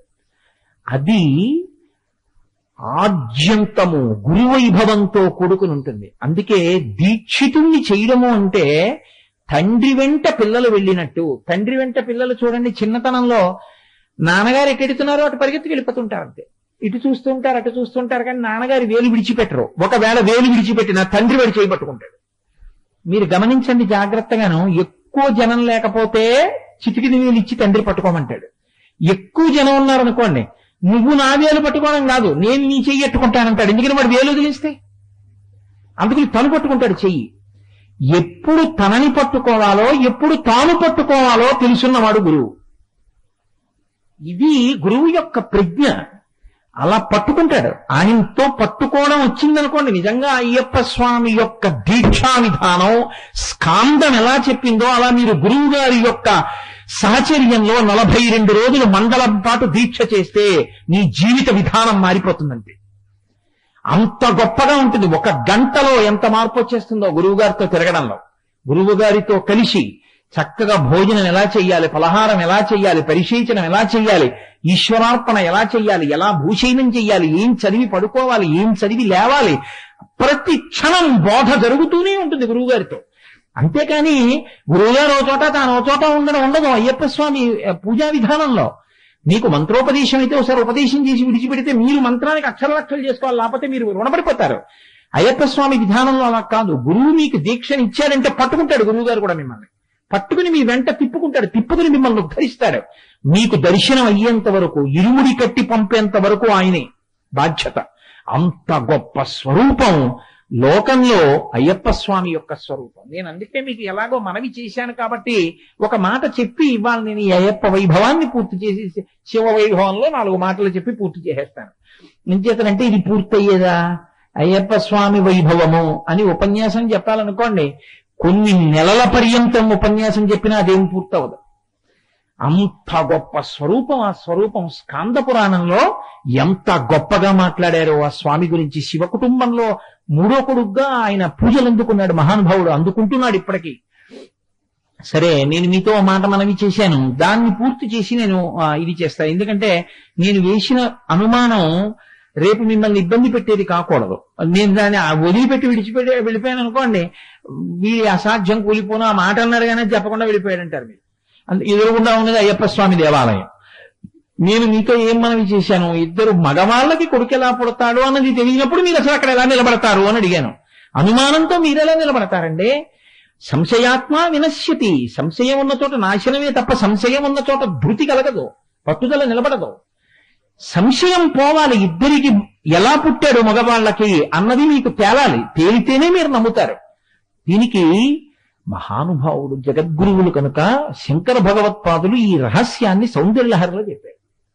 అందులో ఆయన అన్నారు, హరిస్వామారాధ్య ప్రణత జన సౌభాగ్య జననీ పురాణారీ భూత్వా పురరతిమపి క్షోభమనయత్ స్మరోపిత్వానత్వారతినయనలేహ్యేన వపుషా మునీనామప్యంత ప్రభవతి మోహాయ మహతాం అన్నారు. అమ్మా, ఎంత గొప్ప శక్తి ఉన్నదానివమ్మా. ఈ శ్లోకాన్ని మీరు కాని పట్టుకోగలిగితే అసలు అయ్యప్ప వైభవం ఏమిటో మీకు అర్థమవుతుంది. అందుకని ఆయన ఆర్యన్ అయ్యాడు. హరిస్త్వాం ఆరాధ్య, హరి అంటే విష్ణువు, త్వాం నిన్ను, ఆరాధ్య సేవించి. విష్ణువు అమ్మవారిని సేవించారు. ఎక్కడ సేవించారు? ఈ రహస్యం మళ్ళీ శ్రీ సూక్తంలో పెడుతుంది. తాం పద్మినీం శరణమహం ప్రపద్యే అలక్ష్మీర్మేనస్యతాం త్వాం రుణే అని. ఈం బీజాక్షరం. అమ్మవారిని ఉపాసించవలసిన అవసరం విష్ణువుకి ఎందుకు వచ్చింది? విష్ణువే అమ్మవారని చెప్పాగా. పుంస్వరూపంతో ఉండి చెయ్యలేని పని స్త్రీ స్వరూపంతో సాధించగలిగింది ఒకటి లోకంలో ఏర్పడింది. ఏమిటా పని? దేవతలకి దానవులకి అమృతం పంచిపెట్టాలి. రాక్షసులకు అమృతం ఇస్తే లోకాన్ని బాధపెడతారు. నేను మీతో మనవి చేశా, విష్ణువు యొక్క లక్షణం రక్షణే అని. కాబట్టి ఇప్పుడు రక్షణ అంటే ఎవరికి అమృతం దక్కకూడదో వాళ్ళకి దక్కకుండా చెయ్యాలి. రాక్షసులకి దక్కకూడదు, దేవతలకి దక్కాలి. అందులో ఆయన స్వార్థం లేదు. దేవతలు బలపడితే మీరు బలపడతారు. దేవతలు మంచివాళ్ళు ఎక్కువ మంది అయితే మీరు సంతోషిస్తారు. చెడ్డవాళ్ళు ఎక్కువైపోతే లోకం పాడైపోతుంది. మీకు బాధాకరం కదా అది. అందుకని రాక్షసులకు ఇవ్వకూడదు, దేవతలకు ఇవ్వాలి. దేవతలకు ఇవ్వాలి అంటే, రాక్షసులకి ఇవ్వకుండా ఉండాలి అంటే దేవతలకి పోస్తున్నాడు, మనకి పొయ్యట్లేదన్న విషయాన్ని వాళ్ళు గ్రహించకుండా చెయ్యగలిగినంత ప్రజ్ఞతో కూడిన ఒక రూపం కావాలి. రాక్షసుల లక్షణం ఏమిటి? దుష్ట లక్షణం. ఏమిటా లక్షణం? అందమైన ఆడది కనపడితే మనకు అమృతం పోయట్లేదురా అని చూడరు వాళ్ళు. పోసేస్తే తాగి లేచిపోవాలేమో, తర్వాత పోసేంత వరకు కూర్చుని ఆవిడని అలా చూస్తుందాం అంటారు. అది వాళ్ళ దుష్ట లక్షణం. అది మోహిని అవతారంలో ఉన్న గొప్పతనం అది. కాబట్టి ఇప్పుడు ఆయన ఎంత సౌందర్యంతో రావాలంటే, లోకంలో సౌందర్యం అందం అంటే ఒక్కరికే ఉంది అందం. అంత గొప్ప అందం నా తల్లి పార్వతీదేవిది ఒక్కతే. ఇప్పుడు అంత అందం తాను పొందితే ఆడదానిగా రాక్షసుల్ని ఏమార్చగలడు, దేవతలకి పొయ్యగలడు. కాబట్టి హరిస్త్వాం ఆరాధ్య ప్రణత జన సౌభాగ్య జననీ. ఈ శంకరులు కూడా రహస్యంగా బీజాక్షరాన్ని నిక్షేపించారు. అమ్మా, ఎవరు నీ దగ్గర వంగి నమస్కరించి ప్రార్థన చేశారో వాళ్ళకి సౌభాగ్యము కోరిక తీర్చే తల్లి. హరి విష్ణువు నిన్ను ప్రార్థించాడు. ఏమని? నీ అందం ఇమ్మని. కాబట్టి అమ్మవారు ఏం చేసింది? తన అందం ఏదో అదే విష్ణువుకి ఇచ్చింది. ఇప్పుడు విష్ణువు ఏమయ్యారు? మోహిని అయ్యారు. పురుషుడు స్త్రీగా మారిపోయాడు. గొప్ప అందగత్తె. ఎవరిది అందం? పార్వతీదేవిది. మీరు బాగా గుర్తుపెట్టుకోవాలి విషయాన్ని. ఇప్పుడు పార్వతీదేవి యొక్క అందచందాలు విష్ణువుకి వచ్చాయి. ఇప్పుడు ఆ అందచందాలతో ఆయన దేవతలకి పోస్తున్నాడు. మా అమ్మ జగన్మాత పార్వతీదేవి రూపంలో విష్ణువు మాకు పోస్తున్నారని వాళ్ళు పరమ భక్తితో తాగుతున్నారు. అమ్మ మనకి పోయట్లేదురా అని వాళ్ళు అంటలేదు. ఇంకా కాసేపు పోయకుండా ఉంటే బాగుండు, ఆవిడ అలా చూస్తుందామని వాళ్ళు అనుకుంటున్నారు. అందుకని వాళ్ళ వంట నవ్వాడు, వీళ్ళకి అమృతం పోశాడు. ఇది అక్కడ వరకు వినండి చాలు. క్షీరసాగర మథనం చెప్పడం, ఇప్పుడు అమృతోత్పాదనం, అమృతం పంచడం, భాగవతం నా సబ్జెక్ట్ కాదుగా, అయ్యప్ప స్వామే నా సబ్జెక్ట్. అందుకని అక్కడ వరకే మాట్లాడతాను. కాబట్టి ఇప్పుడు అమృతం దేవతలకు ఇస్తున్నాడు, రాక్షసుల్ని మోహ పెడుతున్నాడు. అయిపోయింది. రాక్షసులకు అమృతం దక్కలేదు, దేవతలకు అమృతం దక్కింది. వాళ్ళు ఉరే మోహిని అదృశ్యం అయిపోయింది. ఉరే మనకు అమృతం దక్కలేదురా, విష్ణువే మాయ చేశాడు రా అనుకునే లోపల అమృతం అయిపోయింది. ఇప్పుడు వాళ్ళకి దక్కవలసింది దక్కలేదు. కానీ వార్త ఎవరికి చేరింది? లోకంలో ఏదైనా గొప్ప విజయం సాధించారనుకోండి, అందరూ చెప్పుకుంటారు కదా, ఉరే అంతమంది రాక్షసుల్ని ఏమార్చేసేట రా మహానుభావుడు. అంటే ఎలా ఏమార్చాడు రా? మరి ఎదురుగుండానే కూర్చున్నారుగా, ఇటు దేవతలు కూర్చున్నారు, ఇటు రాక్షసులు కూర్చున్నారు. ఇటు పక్కే పోస్తుంటే వాళ్ళు అన్నింటికీ గొడవ పెట్టుకునేవాళ్ళు, వాళ్ళేం ఊరుకోరు. వాళ్ళు దేవతలు వెళ్ళి తలపట్టుకుంటే శేషుడికి, అంటే మీరు తలపట్టుకునే వాళ్ళు మేము తోకట్టుకునే వాళ్ళమా, మేమే తలట్టుకుంటాం మీరు తోకట్టుకోండి అన్నారు. సరే అలాగే పట్టుకోండి అన్నారు. వాళ్ళు అన్నింటికీ గొడవకు వస్తారు. రాక్షసుల బుద్ధి అంటేనే అంత. మరి అటువంటి వాళ్ళు అదేంటి అటే వడ్డిస్తున్నాం ఇటు వెయ్యి అనరా? ఎందుకు వేయలేదో తెలుసా? రే పార్వతీదేవి స్వరూపాన్ని పొందారట్రా విష్ణుమూర్తి, ఆవిడ అందం వచ్చేసిందిట్రా, మోహిని అయిపోయాట్రా అన్నారు. ఇది ఎవరి చెవి దాకా వెళ్ళింది? పరమశివుడి చెవి దగ్గరికి వెళ్ళింది. ఇప్పుడు ఆయనకు ఒక కోరిక పుట్టింది, ఇంత అందగత్తె మా ఆవిడేగా, ఇప్పుడు విష్ణువు ఆయనకి ఏమవుతారు? నారాయణ నారాయణి, నారాయణుడి చెల్లెలు నారాయణి పార్వతీదేవి. నారాయణుడి చెల్లెలు పార్వతి పరమశివుడికి భర్త అయితే విష్ణువు పరమశివుడికి ఏమవుతారు? బావమరిది అవుతారు. బావమరిదికి భార్య పోలిక ఉండదండి. నాకు బావమరిది ఉన్నాడు అనుకోండి, నా బావమరిదికి మా ఆవిడ పోలికొస్తే పెద్ద విచిత్రం ఏముంది? అక్క తమ్ముళ్ళు ఇద్దరు ఓలా ఉండరా? ఉంటారు. కాబట్టి ఊరే ఇంతకు ముందు విష్ణువు పురుషుల్లో ఉండేవాడు, అచ్చు మా ఆవిళ్ళ అయ్యట్ట మోహిని స్వరూపంతో. ఇదేమిటో చూడాలనుకున్నాడు ఆయన. మా ఆవిళ్ళ ఉండడం అంటే సరదా కదండి. లోకంలో ఒక విచిత్రం ఉంటుంది, అందరూ ఇవన్నీ ఎన్ని తీసుకొచ్చావు అంటే 2 తీసుకొచ్చానంటారు. ఇలాగా అంటే నేను ఒక ఉదాహరణ చెప్తాను. మా ఆవిడికి ఒక్కదానికి ఎన్ని తీసుకొచ్చావు అంటే 2 తీసుకొచ్చానని ఇలా అనడం అలవాటు అనుకోండి. అదేంటి అందరూ 2 అంటే ఇలా అంటారు, ఇలా అంటామేమిటి అన్నాను అనుకోండి. కొన్నాళ్ళకి నాకు మేనకోడలు పుట్టింది అనుకోండి, ఏమ్మా ఎన్ని తిన్నావురా, మామిడి పళ్ళు ఇవ్వాలా అంటే మాయగారు 2 తిన్నానని ఇలా అందనుకోండి, నేను వెంటనే చెయ్యట్టుకుని ముద్దెట్టుకుంటాను. విసే నీకు మీ అత్త పోలికి వచ్చిందేవో అంటానా అన్నా? అచ్చు మా ఆవిళ్ళ ఇది ఇలా అంది 2 అని ఇలా అనకుండాను మా ఆవిడ పోలికని పొంగిపోయి ఓ 100 రూపాయలు ఇద్దాం అనుకున్నామని 500 ఇచ్చేస్తాను. మా ఆవిడ పోలిక మేనకోడలకి కదండి. అలా మా బావమరిది అచ్చు మా ఆవిళ్ళ అయిపోయాక చూసొద్దామని ఈయన బయలుదేరాడు. చూసొద్దామని బయలుదేరేటప్పటికి ఆయన మోహినిలో లేడు, ఆయన విష్ణువుగా ఉన్నాడు. వీళ్ళు అన్నాడు, బావా నువ్వేమిటో అచ్చు మా ఆవిళ్ళ వేషం కట్టావుట, ఏదోసారి చూపించన్నాడు. అంటే ఆయన అన్నాడు, ఎందుకులే బావగారు అవన్నీ ఏదో అయిపోయింది, దాని ప్రయోజనం అయిపోయింది, ఇప్పుడు ఎందుకు అవన్నీ బాగుండదులేండి అన్నాడు. అక్కడ లేదేమిటి పార్వతీదేవి, అక్కడే ఉందా, నవ్వుతోంది. ఇక్కడే చేశారు శంకరాచార్యులు వారు, పెద్ద గమ్మత్తైన మాటోటి వేసేశారండి. ఇప్పుడు విష్ణువుకి ఇంత అందం ఇచ్చింది పార్వతీదేవి. ఇంత అందం తమ్ముడికి ఇస్తే లేదా అమ్మగారికి ఇస్తే బజార్న పడిపోయిన వాడు ఎవరు? వాళ్ళ ఆయన. ఎందుకని? పురాణారీ భూత్వా పురరతిమపి క్షోభమనయత్. అమ్మా మీ ఆయన మనసేమైందో తెలుసా? కదిలిపోయింది. తన భార్య కనపడితే మనసు పొంగిపోవడం ఉత్తమ పురుషుడి లక్షణం. పరమశివుడు బజార్న పడిపోయినవాడు ఏం కాడు, వాళ్ళ ఆవిళ్ళ కనపడ్డాడు కాబట్టి సంతోషించాడు ఆయన. తప్పే ఉందండి? పరనారీ వెంట తిరిగితే తప్పు, కానీ తన భార్య వెంట తిరగడం ధర్మం. కాబట్టి ఇంత పరమశివుడు విష్ణువుని మరిచిపోయాడు. మరిచిపోయి మనసు కదిలిపోయి విష్ణువు వెంట పరిగెత్తాడు. అమ్మ మీ ఆయన బజార్లో పడిపోయాడా నువ్వు ఇచ్చిన అందం వల్ల? శంకరాచార్యులు వారు దెప్పి పొడిచారు అమ్మవారిని. ఇది నీ దాంపత్యం, ఇది నీ గొప్పతనం, నిన్ను చేపట్టినందుకు ఆయన బతుకు బజార్లో పడేసామన్నారు. నిజంగా పడేసిందా? కాదు. మీరు రహస్యాన్ని పట్టుకోవాలి జాగ్రత్తగా. ఇందులో నిజంగా అమ్మవారు అలా చేసిందని మీరు అనుకోకండి. పురాణారీ భూత్వా పురరతిమపి క్షోభమనయత్ స్మరోపిత్వా నత్వా రతినయన లేహ్యేన వపుషా. శరీరం లేనటువంటి మన్మధుడికి రతీదేవికి మాత్రమే కనపడేటటువంటి శరీరాన్నిచ్చి లోకంలో మునీనామప్యంతః ప్రభవతి మోహాయ మహతాం. తపస్సు చేసుకునేటటువంటి మునుల యొక్క మనస్సులు కూడా క్షోభ పెట్టగలిగిన శక్తి కాలిపోయి ఒళ్ళు లేక ఎవరికీ కనపడకుండా రతీదేవికి మాత్రమే కనపడేటటువంటి ఒళ్ళున్న మన్మధుడికి నువ్వు ఇచ్చేసావు. ఇంత శక్తి ఇచ్చావు కాబట్టే విష్ణుమూర్తి పార్వతీదేవిలా కనపడితే మోహినిగా పరమశివుడు ఆవిడ వెంటబడ్డాడు.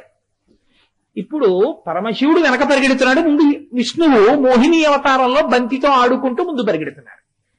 భార్యాభావనతో వెనక పరిగెత్తడంలో, తన భార్య అందచందాలే చూస్తున్నానన్న సంతోషంలో పరిగెత్తడంలో పరమశివుడి యొక్క రేతస్సు స్ఖలనమైంది. ఇప్పుడు విష్ణువుని ఆడదానిగా తన భార్యగా చూసి పరమశివుడు పరిగెత్తడం వల్ల వాళ్ళిద్దరికీ కలిపి ఓ కొడుకు పుట్టాడు. ఎవరైనా ఆయనే ఆర్యన్ అయ్యప్ప స్వామి. ఇప్పుడు అమ్మవారు ఏం చేస్తోంది? అమ్మవారు వీళ్ళిద్దరికీ కొడుకు పుట్టడాన్ని ప్రధానంగా తీసుకుంది. తన అన్నగారికి తన భర్తకి కలిపి కొడుకు పుట్టాలి. తన అన్నగారికి తన భర్తకి కలిపి కొడుకు పుట్టాలంటే తన భర్త అన్యకాంత వంక చూడడం. మహానుభావుడు పరమశివుడు అంటే అంతటి జ్ఞాని. ఆయన ఎందుకు చూస్తాడు? చూడడం. ఆయన చూడాలంటే తన భార్య అంటే తాను ఎలా ఉంటుందో అలా విష్ణువు కనపడితేనే చూస్తారు. విష్ణువు అలా కనపడేటట్టు చేసింది ఆవిడ. తన అందం విష్ణువుకి ఇచ్చింది. ఇప్పుడు మోహిని అయ్యాడు ఆయన. విష్ణువు వెంట శివుడు పడ్డాడు. ఎందుకు అలా పడేటట్టు చెయ్యాలి అంటే, మహిషి అని ఒక రాక్షసి పూర్వం, ఆవిడ లోకాలన్నిటినీ బాధపెట్టేది. ఆవిడ బ్రహ్మగారిని వరం అడిగింది, శివకేశవులకి కొడుకు పుడితే వాళ్ళ చేతిలో చచ్చిపోతానని. ఆవిడ దృష్టి ఏమిటంటే మగవాళ్ళు కదా, ఇద్దరికి కొడుకు పుట్టడం. ఇప్పుడు వాళ్ళిద్దరికీ కొడుకు పుట్టాలంటే శివుడు అన్య కాంతవంకే చూడడు కదా, ఇంకో పురుషుడి వంక చూసి ఎందుకు కొడుకుని కంటాడు? కాబట్టి ఇప్పుడు విష్ణువుని పార్వతీదేవిగా మార్చాలంటే ఎవరి చేతిలో ఉంది? పరాశక్తి చేతిలో ఉంది ఆ విషయం. అమ్మవారు విష్ణువు కూర్చుని నాలో నేను రమిస్తున్నాను అనుకోండి, నా లోపలే దర్శనం చేసుకుంటూ కళ్ళు మూసేసుకుని ఇలా కూర్చున్నాను అనుకోండి, అన్ని కదలికలు ఆగిపోయి నాలో ఉన్న శివుణ్ణి నేను చూస్తే అది శివుడు. నేను కళ్ళు విప్పి అన్ని చూస్తూ కదులుతున్నాను అనుకోండి, శక్తి. ఇప్పుడు శక్తి, శివుడు, విష్ణువు ఎప్పుడు కదిలినా లోకాల్ని రక్షించడమే ప్రయోజనంగా పెట్టుకున్నటువంటి తండ్రి శ్రీ మహావిష్ణువు. ముగ్గురి యొక్క తేజస్సు ఎవరిలోకి వచ్చి కూర్చుంది? అయ్యప్ప స్వామిలోకి వచ్చి కూర్చుంది. ఆయనకి తండ్రి పోలిక చేత ఏం చేస్తాడు? కదలకుండా కూర్చుంటాడు. అందుకే పొరపాటునైనా కదులుతానేమోనని ధ్యానంలో కూర్చోడానికి ఇలా కూర్చోవడం అంటే చాలాసేపు ఉండలేరు, ఇలా వంగిపోతాయి. అలా కూర్చునే రూపాలు రెండే ఉన్నాయి లోకంలో. ఒకటి యోగ నరసింహుడు అని నరసింహస్వామి కూర్చుంటారు. మళ్ళీ అలా యోగంలో కూర్చుని ఉండేవారు ఒక్క అయ్యప్ప స్వామి కూర్చుంటారు. ధ్యానముద్రలో పరమశివుడు ఉంటాడు. ఇలా యోగంలో కూర్చుంటే మనసులో ఆ యోగంలో నిలబడిపోతే మెల్లిగా కాళ్ళు ఇలా పడిపోతాయేమో అని, పడిపోకుండా ఉండడం కోసమని ఇలా మీరు పెట్టు కూర్చుంటే ఇక్కడ నొప్పులు వస్తాయండి. ఆయన యోగ పట్టాన్ని కట్టేసుకుంటాడు. ఇలాగా కట్టేసుకుని అలాగే ఉంటాడు, ఇలా చిన్ముద్ర పట్టి. అంటే జీవుడే ఈశ్వరుడు అని నిరూపిస్తూ ఉంటాడు. తత్వమసి అన్న మహావాక్యం చేత నిరూపిస్తూ అలా కూర్చుని ఉంటాడు. ఇప్పుడు కదలిక లేని స్థితి చేత శివుడు, కదలికల చేత అందం చేత అమ్మవారు. తాను కదిలి మహిషిని సంహరించి లోకాన్ని రక్షించడంలో పూర్ణంగా పుష్కలంగా తన దగ్గర పెట్టుకుని తను ఇలా కూర్చున్నా మీ కోరిక తెలుసుకుని మీకు అనుగ్రహిస్తుండడంలో కదలికల యందు శక్తి. ఇప్పుడు ఒక్క అయ్యప్ప స్వామి దర్శనం చేస్తే మీరు ఏ ముగ్గురిని దర్శనం చేసినట్లు? పార్వతీదేవిని, పరమశివుణ్ణి, శ్రీ మహావిష్ణువుని ముగ్గురిని దర్శనం చేయడం వల్ల మీకు ఎన్ని శక్తులు కలుగుతాయో, ఒక్క అయ్యప్ప స్వామిని, ఒక్క ఆర్యన్ని దర్శనం చేస్తే అన్ని శక్తులు కలుగుతాయి.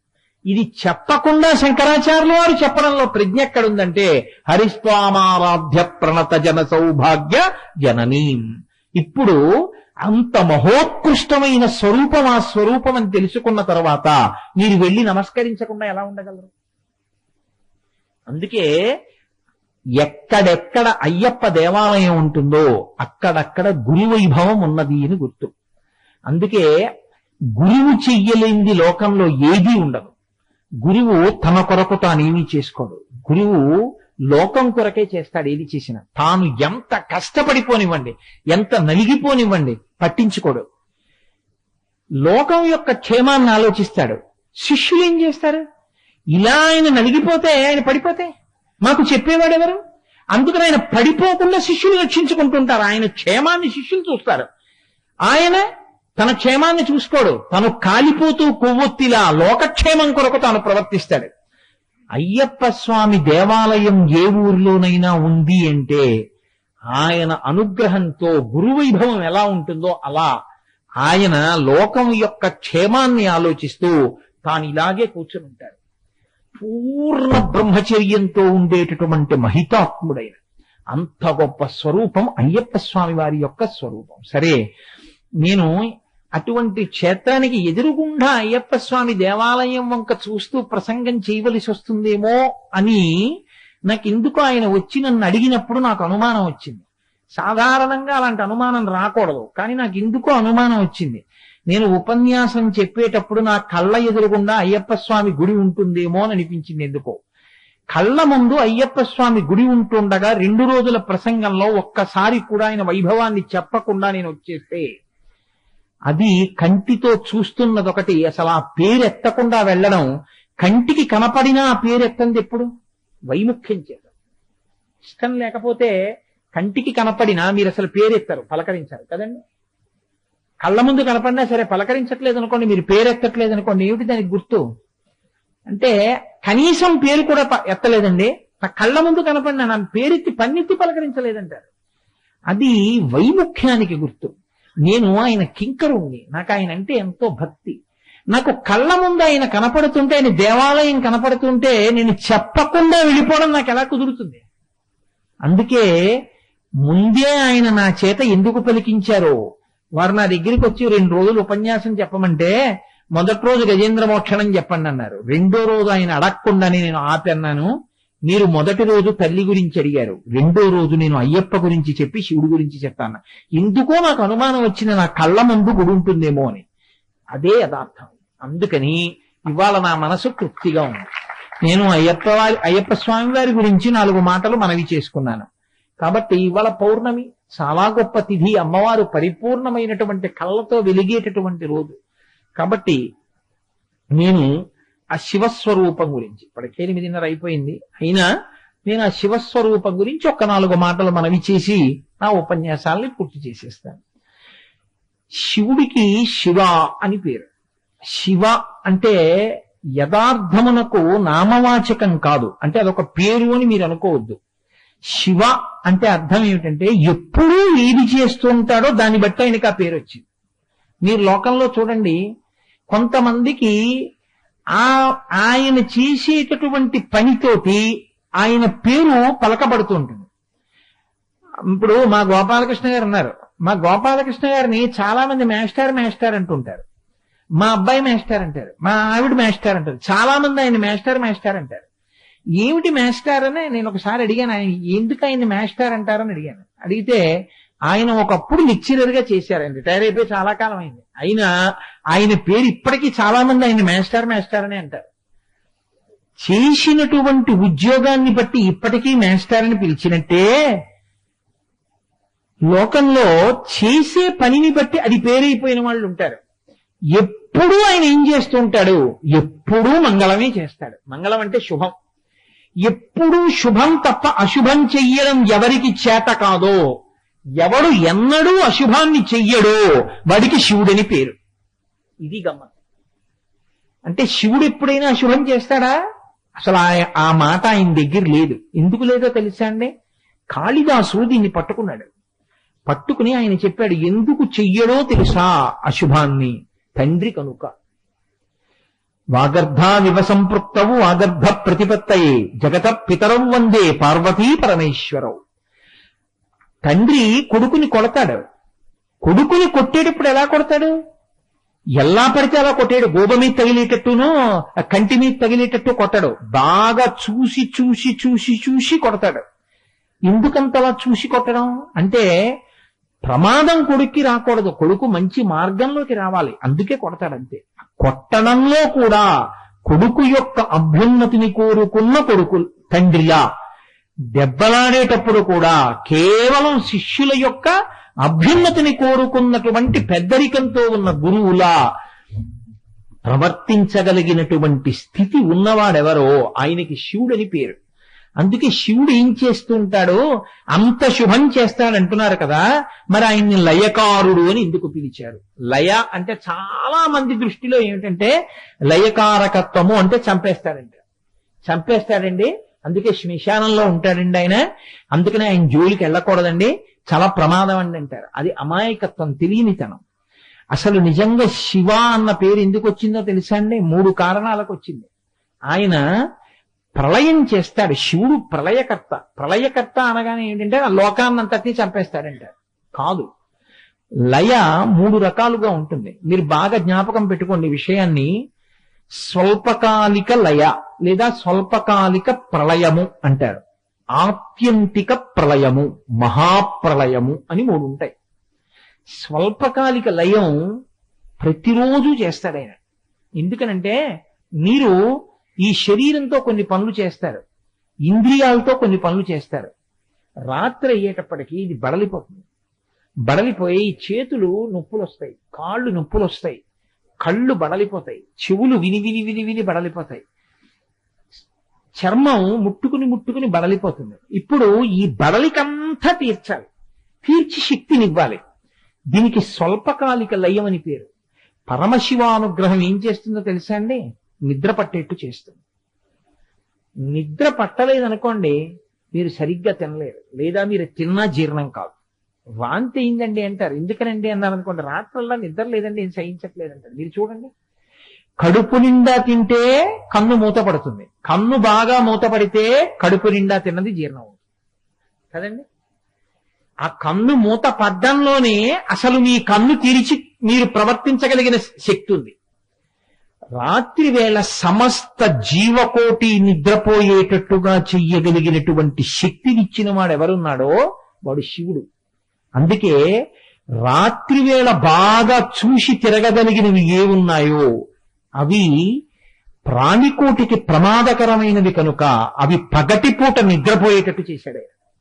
రాత్రి నిద్రపోయేటట్టు దేవతాంశ ఎక్కువగా ఉన్న వాటికి ఇచ్చాడు. పగటిపూట నిద్రపోయేటట్టు రాక్షసాంశ ఎక్కువ ఉన్న వాటికి ఇచ్చాడు. మీరు అందుకే చూడండి, విషం శరీరంలో ఉన్న ప్రాణులన్నీ పగలు నిద్రపోతాయి. తేళ్లు, జర్రులు, పావులు, భూతగణాలు, పిశాచాలు ఇవన్నీ పగటి వేళ పడుకుంటాయి. రాత్రి ఇవి నిద్రలేస్తాయి. అందుకే ఒరే దీపాలు పెట్టే వేళ అయింది అలా బయట తిరక్కంటారు. అంటే అవి ఇంకా పైకి లేస్తాయి. అందుకే తెల్లవారుజామున కరిచిన పాము విషం ఉండదు, చీకటి పడగానే కరిచిన పాము ప్రమాదకరం అంటుంటారు పెద్దలు. ఎందుకంటే పగలల్లా పడుకుంటుంది, కడుపు ఖాళీ అయిపోతుంది, విషపు తిత్తులు నిండా విషం నిండిపోతుంది. అది తిన్న ఆహారం జీర్ణమైతే విషపు తిత్తులు నిండుతాయి. అది 6-7 గంటల వేళ బయటికి వచ్చినప్పుడు కరిచింది అనుకోండి, తిత్తుల నిండా విషం ఉంది కాబట్టి ఎక్కేస్తుంది. అది రాత్రల్లా తిరిగేటప్పుడు ఏ కప్పనో పడుకుంటుంది. ఆ కప్పని చంపి జీర్ణం చేసుకోవడంలో ఈ విషపు తిత్తులు ఖాళీ అవుతాయి. తెల్లవారుజామున కరిచింది అనుకోండి, విషపు తిత్తుల్లో ఇంకా విషం లేదు కాబట్టి బతికే అవకాశం ఉంటుంది. తెల్లవారుజామున మనం లేచి నడవడం మొదలు పెడతాం కాబట్టి అప్పటికి దాని తిత్తులు ఖాళీ చేయిస్తాడు ఆయన. రాత్రి వేళ అది లేచి తిరుగుతుంది, మనం తిరగం. రాత్రి వేళ అది తిరుగుతుంది, మనం పడుకుంటాం. పగటి వేళ మనం తిరుగుతాం, అవి పడుకుంటాయి. రెండిటికీ శక్తినిస్తాడు. ఇది భూతనాథుడంటే. ఆయనకి పావుల్ని నేను ఇవ్వనండవు, వాటికి శక్తినిస్తాడు, మనకి శక్తినిస్తాడు. కానీ వాటి శక్తి చేత మనకి ప్రమాదం, మన శక్తి చేత వాటికి ప్రమాదం లేకుండా చేస్తాడు. చీకటి పడింది ఎందుకురా దొరవ పెడతావు, పురుగు పుట్ర ఉంటాయి తెల్లకంటారు. అంటే నువ్వు తెలుసుకుని ఉండాలి, చీకటి పడింది ఇంకా అవి తిరిగే వేళ నువ్వు తిరగకూడదు. కొన్ని చోట్లకు నువ్వు వెళ్ళకూడదు, ఇంకా చీకటి పడిపోయింది కాబట్టి. ఎందుకంటే అవి ఇంకా లేచి తిరుగుతాయి, లేచి తిరిగేటప్పుడు నువ్వు వెళ్ళకూడదు. చీకటి వేళలో కొన్నిటికి విశ్రాంతి, పగటి వేళలో కొన్నిటికి విశ్రాంతి. అందుకే పగటి వేళ నిద్రపోవడం ఏంటంటారు. పగటి వేళ ఉపనయనం అయిపోయాక పగటి వేళ నిద్రపోయిన వాడికి వచ్చినటువంటి కళ ఎప్పుడూ నిజమవదు, పోతుందంతే వాడికి అక్కడతో శౌచం. పగటి వేళ నిద్రపోయాడు అనుకోండి, వాడు స్నానం చేస్తే తప్ప పని చేయకూడదు. పగటి నిద్ర మనకి పనికిరాదు, రాత్రి నిద్ర వాటికి పనికిరాదు. అవి రాత్రి నిద్రపోవు, మనం పగలు నిద్రపోకూడదు. ఇది శివశాసనత, ఇది శివశాసనం. ఇప్పుడు చెప్పండి, శివుడు స్వల్పకాలిక ప్రళయం చేసి ఉండకపోతే ఆయన రాత్రి మనకి నిద్ర, పగలు వాటికి నిద్ర ఇవ్వకుండా పగలే అవి మనము కూడా తిరిగేట్టు పెట్టాడు అనుకోండి, ఎంత ప్రమాదం వచ్చును. ఆకలండి వచ్చేస్తుంది అది బయటికి.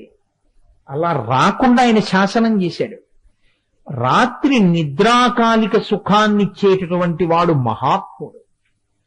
నిద్ర పట్టకపోతే మీరు చూడండి పరిస్థితి. మీరు ఏం చేయగలరండి నిద్రపోవాలంటే?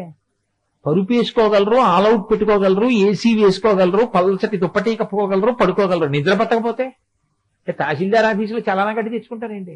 అదే రేషన్ కార్డా? అలా ఏం తెచ్చుకోలేరు మీరు. దానికి ఏం రిలీజ్ ఆర్డర్ ఉండదు. ఈయన కాస్త నిద్రెక్కించండి అనడానికి ఏం ఉండదు. పైగా మీరు కృతకంగా నిద్రపోవడం అలవాటు చేసుకుంటే మీ నాడీ మండలం శక్తిహీనం అయిపోతుంది కొంతకాలానికి. అందుకే స్లీపింగ్ పిల్స్ అదే పనిగా వేసుకోవద్దని చెప్తారు. స్లీపింగ్ పిల్ మీరు బలవంతంగా నిద్ర తెచ్చుకోకూడదు. నిద్ర తనంత తాను రావాలి. నిద్ర పట్టకపోతే దుష్టాలోచనలతో ఉన్నవాడని గుర్తు. మహాభారతంలో సంజీవుడు అడిగాడు ధృతరాష్ట్రుడిని, నీకు ఎందుకు పట్టదు నిద్ర అని అడిగాడు.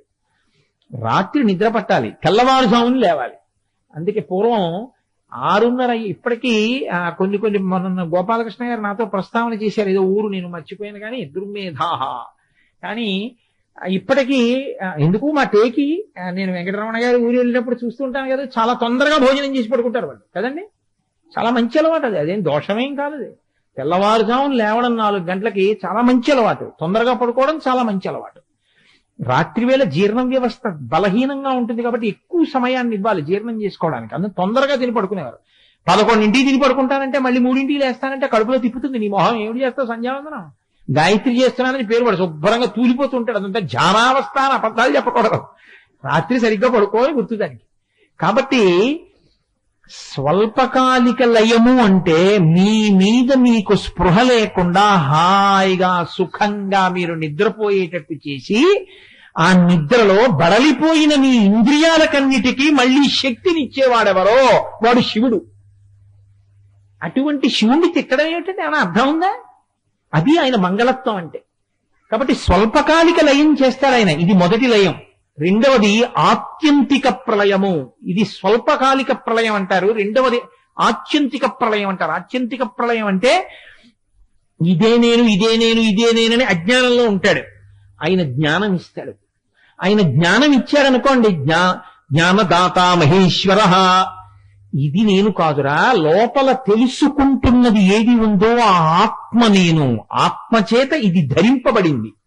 ఈ లాల్చీని నేను తొడుక్కున్నట్టే ఆత్మ దీన్ని తొడుక్కుంది. ఇంతకు పూర్వం కూడా ఎన్నో శరీరాలు తొడుక్కుంది, ఇప్పుడు ఇది తొడుక్కుంది. నిన్న గజేంద్రుడు అన్నా 10,00,000,000,000 కరణీనాథుండ నయ్యుంటి మద్దానంభ పరిపుష్ట చందన లతాంతఛాయలందుండలేక నీరాశ ఇటేల వచ్చిది భయం బిట్లోకదే ఈశ్వర అన్నాడు. 10,00,00,000,000 మంది భార్యలంటే దాని అర్థం ఏంటంటే ఇవ్వాలంటే ఈ శరీరంలో ఉన్నాను, దీనికో భార్య ఉంది. ఇంతకు పూర్వం కూడా ఓ శరీరంలో ఉన్నానుగా, అప్పుడో భార్య ఉంది. అంతకుముందో శరీరంలో ఉన్నాను, దానికో భార్య ఉంది. ఇలా జీవుడు ఎన్ని కోట్ల జన్మలెత్తాడో, ఎంతమంది భార్యలో 10,00,00,000,000 మంది భార్యలంటే అన్ని జన్మలెత్తాడు ఈ జీవుడు. అయినా ఈ ప్రయాణం ఆగట్లేదే.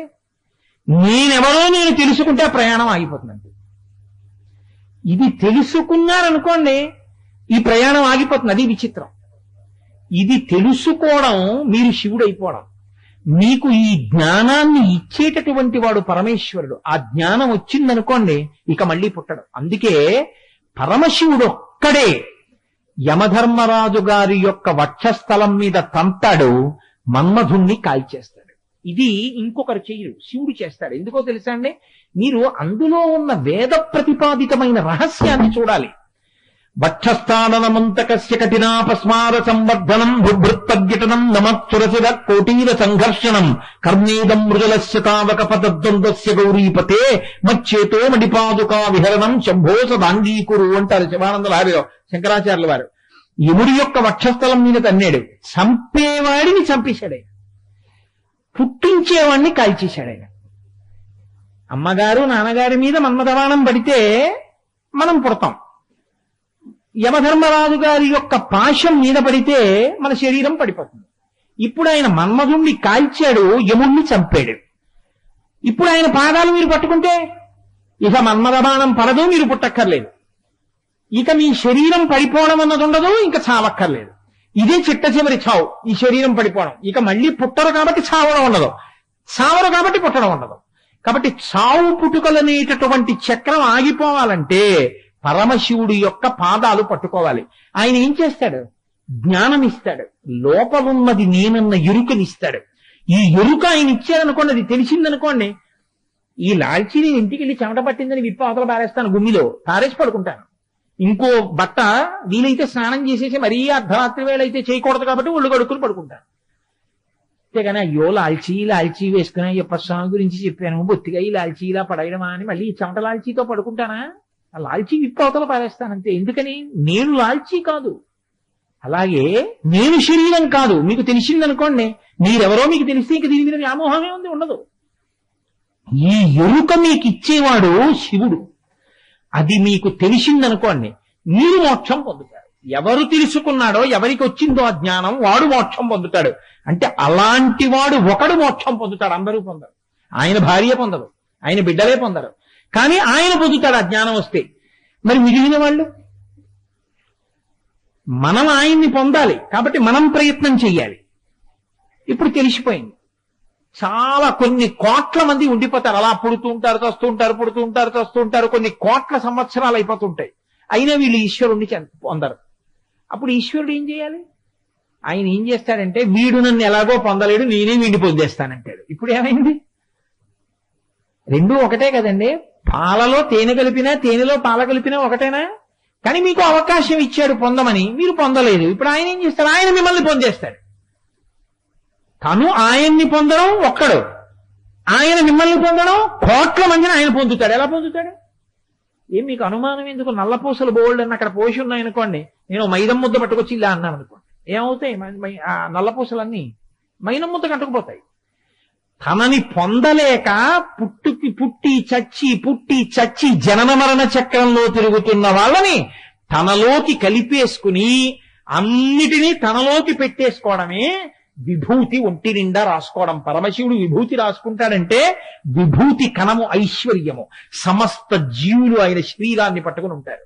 అందుకే అగ్నిముఖంబు పరాపరాత్మకమాత్మ కాలంబు గతి రత్నగర్భ పదము శ్వశనంబు నీ ఊర్పు రసన జలేషుండు దిశల కర్ణంబులు దివము నాభి సూర్యుండు కన్నులు శుక్లంబు సలిలంబు జఠరంబు జలదులు చదలు శరము సర్వౌషధులు రోమచయము శల్యము లగ్రులు మానసమృతకరుండు ఛందములు ధాతువులు ధర్మసమితి హృదయము హాస్య పంచకముపనిషదాహ్వయంబు అయిన నీరూపు సదసత్వమై శివాత్వమై సకల జ్యోతి అయి వెలుగుచుండు అజ్జమొగుచు అంటారు పోతన గారు భాగవతంలో. కాబట్టి అటువంటి శివస్వరూపం మహోపకారాన్ని చేస్తూ ఉంటుంది. అటువంటి ఉపకారం చేసేటటువంటి మంగళప్రదుడు ఎవడున్నాడో ఆయనకి శివ అని పేరు. ఆయన జ్ఞానం ఇస్తాడు, 3 రకాల లయాన్ని లోకానికి చేస్తూ ఉంటాడు. అంతటి మహానుభావుడైనటువంటి శివుడికి ఉండే లక్షణం ఏదుందో అదే లక్షణం అయ్యప్ప స్వామి యందు తండ్రి యొక్క లక్షణంగా ప్రకాశిస్తుంది. ఆయన జీవన వ్యాపారాన్ని నడుపుతాడు. ఇక్కడ నేను మీతో ఒక మాట మనవి చేయవలసి ఉంటుంది. సాధారణంగా లోకంలో ఉండే లక్షణం ఏమిటంటే తెలిసి తెలియనితనం అని ఒకటి ఉంటుంది. తెలిసి తెలియనితనం అంటే ఎలా ఉంటుందంటే, నేను ఒక గవర్నమెంట్ ఆఫీసులో పనిచేస్తున్నాను అంటే, ఉదాహరణ అనుకోకండి, నిజంగానే పనిచేస్తున్నాను. నేను ఒక గవర్నమెంట్ ఆఫీసులో పనిచేస్తున్నాను కదా అని గవర్నమెంట్ ఆఫ్ ఇండియా అని ఇంకో బోర్డు ఉన్న చోట అది గవర్నమెంట్ ఆఫీసే కదండి, ఇవాళ అందులో పనిచేస్తానంటే ఒప్పుకోరు. నాకు ఎందులో ఉద్యోగం ఇచ్చారో అందులో పనిచేయాలి. కానీ కొన్ని ఉద్యోగాలు ఉంటాయి, వాళ్ళు ఏమిటో తెలుసా, ఏ ఆఫీస్కైనా వెళ్ళి చూడొచ్చు. అలా వెళ్ళి చూడగలిగిన ఆఫీస్ ఉద్యోగానికి పక్కన ఇంకో పేరు కూడా ఉంటుంది, కలెక్టర్ అండ్ మెజిస్ట్రేట్. ఇప్పుడు కలెక్టర్ గారు కలెక్టర్ ఆఫీస్లోనే పనిచేయక్కర్లేదు, ఇరిగేషన్ డిపార్ట్మెంట్ ఆఫీస్కి వెళ్ళి చూడొచ్చు. లేకపోతే రైల్వే స్టేషన్కి వెళ్ళి ఇక్కడ అన్ని సదుపాయాలు ఉన్నాయా లేదా చూడొచ్చు. గవర్నమెంట్ హాస్పిటల్కి వెళ్ళి ఇక్కడ రోగులకు అన్ని అందుతున్నాయా లేదా. కలెక్టర్ గారు మీరు ఇక్కడికి ఎందుకంటే కలెక్టర్ ఆఫీస్లో ఉండాలి కానీ అనకూడదు. నేను ఇన్కమ్ ట్యాక్స్ ఆఫీస్కి వెళ్ళి ఉద్యోగం చేస్తానని అనుకోండి, నీ మోహన్ నీకు ఫుడ్ కార్పొరేషన్లో ఉద్యోగం ఇక్కడికి ఎందుకు వచ్చావు అవసరం పంపంటారు. కలెక్టర్ గారు వస్తే అలా అనకూడదు. ఆయన ఇన్కమ్ ట్యాక్స్ ఆఫీస్కి వెళ్ళొచ్చు, కమర్షియల్ ట్యాక్స్ ఆఫీస్కి వెళ్ళొచ్చు, రైల్వే స్టేషన్కి వెళ్ళొచ్చు, హాస్పిటల్కి వెళ్ళొచ్చు, ఆఖరికి శ్మశానానికి వెళ్ళి ఇక్కడ అన్ని వసతులు ఉన్నాయా అని చూడొచ్చు. తప్ప ఆయన చెయ్యగలిగింది చెయ్యలేనిది రెండేం లేవు. అందుకే కలెక్టర్ అన్నదాని పక్కన మీరు ఏది చేర్చినా కలెక్టర్ కన్నా తక్కువే కానీ కలెక్టర్ కన్నా ఎక్కువ. మీరు చూడండి, joint collector, sub collector, deputy collector, ticket collector, ఏమనండి కలెక్టర్ కన్నా తక్కువే, కలెక్టర్ కన్నా ఎక్కువ కాదు, కలెక్టరే ఎక్కువ. అంతే. అద్వైతం కూడా అంతే. అద్వైతం అద్వైతంగా గొప్పదండి. దాని పక్క వెనక ముందు మీరు ఏం చేసినా అద్వైతమే గొప్పది. ఎందుకంటే అద్వైతం కలెక్టర్ లాంటిది. కాబట్టి ఆ స్థితిలో నిర్వాహకత్వము అంటారు. అసలు ఈశ్వరుడు యొక్క స్వరూపం ఏమిటో తెలుసా అండి. ఆయన ఏదో ఒక పని చేస్తాడని మీరు అనుకుంటే అంతకన్నా పొరపాటు ఇంకోటి లేదు. పరమశివుడు అంటే ఈ 3 చేస్తాడండి అని మీరు అనుకున్నారనుకోండి, పొరపాటు అది. అలా ఆయనే అదొక్కటే చేయడు, ఆయన అన్నీ చేస్తూ ఉంటాడు. కలెక్టర్ గారు మెజిస్ట్రేట్ గా ఎలా ఉంటారో అలా బ్రహ్మగారు మెజిస్ట్రేట్, విష్ణు మెజిస్ట్రేట్, శివుడు మెజిస్ట్రేట్. ఆయనే 3గా ఉంటాడు. ఒక కలెక్టర్ గారే మెజిస్ట్రేట్ గా కూడా ఉన్నట్టు శివుడే విష్ణువుగా ఉంటాడు, విష్ణువే శివుడుగా ఉంటాడు, బ్రహ్మగారు శివుడుగా ఉంటాడు, శివుడు విష్ణువుగా ఉంటాడు. ఆఖరికి వీళ్ళందరూ కలిపి ఒకటైపోతారు. ఎంత చిత్రంగా ఒకటైపోతారో తెలుసా అండి మీకు? నేను ఒక్క మాట చెప్తానంటే, ఇంత వేదాంతాన్ని ఇప్పుడు చెప్పడం కష్టంగానే అసలు ఇన్ని ఉండిపోయాయి అనుకోండి, నిజంగా ఇన్ని ఉన్నాయి అనుకోండి, బ్రహ్మగారు ఒకటి, విష్ణువు ఒకటి, శివుడు ఒకటి, పార్వతీదేవి ఒకటి, లక్ష్మీదేవి ఒకటి, సరస్వతీదేవి ఒకటి, విశ్వక్సేనుడు ఒకటి, వినాయకుడు ఒకటి, సుబ్రహ్మణ్యుడు ఒకటి, ఇంతమంది ఉన్నారనుకోండి, గొడవ వచ్చి తీరుతుంది. ఎప్పుడో అప్పుడు వస్తుంది, ఎక్కడో అక్కడ వస్తుంది. ఎందుకో తెలుసా? మీకు ఒకటే చెప్తా. అసలు నిజంగా గొడవ తెచ్చుకోవాలంటే ఒక్కటి చాలండి. మన్మధుడు విష్ణువు యొక్క కుమారుడు, మన్మధుడిని శివుడు కాల్చేశాడు. చాలదా దెబ్బలాడుకోవడానికి? ఎప్పుడైనా దెబ్బలాడుకున్నారండి? దెబ్బలాడుకోలేదు సరికదా, విష్ణువు కుమార్తె వల్లిని తీసుకెళ్లి శివుడు కొడుకు సుబ్రహ్మణ్యుడికి ఇచ్చి పెళ్లి చేశాడు. అదేంటది అంటే ఇందులో చమత్కారం ఉంది, మీరు పట్టుకోగలిగితే. విష్ణువే పార్వతి, రెండుండవు. ఆవిడే శక్తి కదలిక, ఆవిడే పురుషస్వరూపంలో విష్ణువు. అందుకే ఇద్దరూ అందగాళ్ళు, ఇద్దరూ అవతార స్వీకారం చేస్తారు, ఇద్దరూ అలంకార ప్రియులు. ఈ విష్ణువు ఆడదానిగా పార్వతిగా ఉండి పరమశివుడిలోకి సగంలోకి వచ్చేస్తాడు. బిడ్డలు ఎవరికి పుట్టాలి? ఎప్పుడు ఆడదానికి పుట్టాలి. అందుకే విష్ణువు నాభికమలంలోంచి బ్రహ్మగారు పుడతారు, అంటే పార్వతీ నాభికమలంలోంచి బ్రహ్మగారు వస్తారు. అంటే ఇప్పుడు బ్రహ్మగారు ఎవరి కడుపులోంచి వచ్చారు? విష్ణువు కడుపులోంచి వచ్చారు. ఇప్పుడు బ్రహ్మగారిని విష్ణువు కడుపులోకి తీసేయండి. విష్ణు అమ్మవారు, అమ్మవారు శివుడిలోకి సగంలోకి వెళ్ళిపోయింది. ఇప్పుడు ఎవరున్నారు? ఒక్క శివుడు ఉన్నాడు. ఆ శివుడు ఎవరు? విష్ణువు. విష్ణువు ఎవరు? బ్రహ్మ. ఏమైంది? మళ్ళీ పెరిగింది. మళ్ళీ ఏమైంది? వెనక్కి వెళ్ళిపోయింది. చూడండి, చిన్నప్పుడు ఇలా విప్పితే పెరుగుతుంది, కాగితంతో తయారు చేసేవారు, ఇలా మూసేస్తే మడిచిపోతుంది. అలా ఒకటి తంతువుగా విస్తరిల్లుతుంది, మళ్ళీ అన్ని ఒకటిలోకి వెళ్ళిపోతాయి. అందుకే ఇది వేదాంతాన్ని పూర్వం జానపదులు మేకలు వేయింజన్నను భాసురుముగనొక్క కోతి పర్ణం బెక్కున్, ఆ కోతులు వేయింజన్నను కోకోయని కొంకినక్క కోయని కూషన్ అని చెప్పేవారు. మళ్ళీ ఇప్పుడు నేను ఆ జానపదానికి వ్యాఖ్యానం మొదలెడితే అదో పెద్ద వేదాంతం, అదో పెద్ద వ్యాఖ్యానం అవుతుంది. కానీ అంటే మీకు ఒక మాట చెప్పాను, నక్క అంటే శివుడు అని దాని అర్థం. అది ఎందుకు అలా వస్తుంది అంటే మళ్ళీ ఎప్పుడైనా మీకు మీ ఊరు మళ్ళీ వస్తే చెప్తాను, ఇప్పుడు ఎక్కడ కుదురుతుంది. కాబట్టి ఆ ఒక్కడే, ఆ శివుడే ఇన్నిగా ఉంటాడు. ఆయన దయాళు, అందుకే తండ్రి స్థానంలో ఉంటాడు కాబట్టి దయ కలిగిన వాడు. తండ్రికి ఎంత దయో ఆయనకి కూడా అంతే దయ.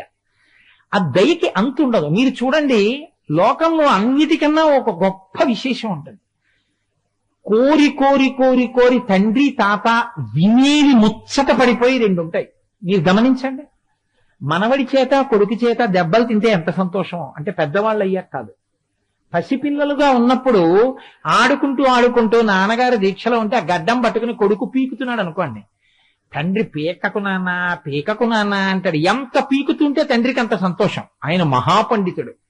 ఆయన వీధిలోకి వస్తే అందరూ ఆయన కాళ్ళ మీద పడే, అయ్యా మీరు ఏమైనా చెప్పండి అంటారు. ఆయన ఏం వింటాడు? ఆయన వచ్చిరాని మాటలు కొడుకు వింటాడు. మీరు చూడండి, వచ్చిరాని మాటలు కొడుకువి ఎక్కడుంటాయో అవి తండ్రికి ఇష్టం తప్ప, ఒరే నేను మహాపండితుడిని నీకేటా అమ్మ అన్నన్నారు, తాత అన్నన్నారు. ఇంకా ఇప్పుడు తాత తాత ఏమండి చూసారా మన అబ్బాయి తాత అంటున్నాడు అనుకోండి భార్య, చీనోర్మయ్యి నేను మహాపండితుడిని, స్వర్ణ కంకణాలు ఉన్నాయి, తలాటాలు ఉన్నాయి, నాకు గండపెండేరం వేశారు, నేను తాత అంటాడు. సంస్కృతంలో శ్లోకం చెప్పమని వింటాను నీ కొడుకుని అంటాడా? ఏది నాన్న అను, తాత అను అని అనిపిస్తాడు. గోవింద అంటాడు, గోయింద అంటాడు. ఆ పిల్లాడు గోవింద అంటే గోయింద అంటాడు. గోయింద అంటే వీడు గోవింద అంటాడు. ఎంత మురిసిపోతాడో తండ్రి. తమయుల సంభాషణములు జనకులకు కర్ణయుగలి సద్భూషణములు అంటారు పోతన గారు. ఆ వచ్చిరాని మాటలు పండితుడైన తండ్రికి ఎంత ఇష్టమో. ఈశాన సర్వ విద్యానాం ఈశ్వర సర్వభూతానాం బ్రహ్మాధిపతి బ్రహ్మణోధిపతి బ్రహ్మా శివోమే అస్తు సదాశివోం. సమస్త శాస్త్రములకు తనలోంచిచ్చిన పరమశివుడు కూడా భక్తితో తన గురించి మాట్లాడేటటువంటి భక్తుల మాటలు చేతకాని మాటలు. నిజంగా ఆయన గురించి మనం మాట్లాడగలమా? పరాశర భట్టలు అంటారు, స్తోతావంతమిషంతి దేవి కవయోజో విస్మృణీతే గుణాం స్తోతవ్యస్య తతశ్చతే స్తుతిధురాం అయ్యేవ విశ్రామ్యతి యస్మాత్తస్మదమర్షిణీయ ఫణితి స్వీకారతస్తే గుణాః క్షాంత్యౌదార్య దయాదయో భగవతి స్వం ప్రస్తువీరాం ప్రధాన్ అంటారు. అమ్మా నేను చెప్పడం వల్ల గొప్పతనం వచ్చిందా? నేను ఎంతటి వాడిని నీ గురించి చెప్పడానికి? నేను చేతకాని మాటలు చెప్పినా నువ్వు స్వీకరించావు కాబట్టి నా మాటలకి గొప్పతనం వచ్చిందమ్మా అంటారు. తాత అండనరాని పిల్లాడు తాత గోయిందా అంటే తండ్రి సంతోషించాడు కాబట్టి ఆ మాటకి విలువ వచ్చింది. లెంపకాయ కొడితే విలువ ఎక్కడ వస్తుంది?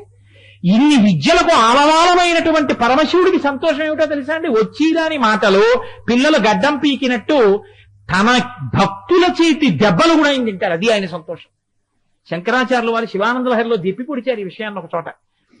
కాబట్టి అర్జునుడు తపస్సు చేశాడు ఆయన కోసం. కిరాతుడి వేషంలో వచ్చాడు. ఒక పందిని విడిచిపెట్టాడు, మూకాసురుణ్ణి విడిచి అటు అర్జునుడు వేశాడు, ఇటు ఈయన బాణం వేశాడు. నే చంపానని అర్జునుడు అన్నాడు, నే చంపానని శివుడు అన్నాడు. పాశుపతాస్త్రం అడుగుతున్నాడు, చూద్దాం ఏం చేస్తాడో. అక్కడి నుంచి నే చంపానని అర్జునుడికి పౌరుషం వచ్చింది, క్షత్రియుడు కదా. ఓ బాణాలు వేశాడు. ఆయన మహానుభావుడు, అన్ని వేదములు ఆయనలోంచి వచ్చాయి. ధనుర్వేదంలో మంత్రాలు ఆయనకి లెక్క. లాగి బారేశాడు ఆ బాణాలన్నీ. కోపం వచ్చింది, గాంధీవం ఎత్తి కొట్టబోయాడు. గాంధీవాన్ని అదృశ్యం చేసేశాడు. ఇంకా కోపం వచ్చింది, మల్ల యుద్ధం చేసి పరమశివుడని తెలియక ఆయన్ని పట్టుకుని ఆయనతో కలిసి యుద్ధం చేస్తున్నాడు, పొడుస్తున్నాడు, గుద్దుతున్నాడు, మీద పడుతున్నాడు, కింద పడుతున్నాడు. పిల్లాడితో ఆడుకున్న తండ్రిగా అర్జునుడితో మల్ల యుద్ధం చేసి ఆడుకున్నాడు. తన శరీరాన్ని తగల్చాడు అర్జునుడి శరీరానికి. ఆఖరికి కోపం వచ్చి ఆయన జటాజూటం మీద కొట్టబోయాడు. అప్పుడు పరమశివుడిగా ఎదురుకుండా కనపడ్డాడు. పొంగిపోయాడు ఇంత అర్జునుడు. ఎవరిని ముట్టుకోవడం కూడా కుదరదో అటువంటి తండ్రి, నాతో దెబ్బలు తిన్నావా, నాతో యుద్ధం చేశావా, నన్ను కౌగులించుకున్నావా, కింద మీద పడ్డావా, ఏమి ఆప్యాయతయా నీది? అప్పుడు స్తోత్రం చేశాడు.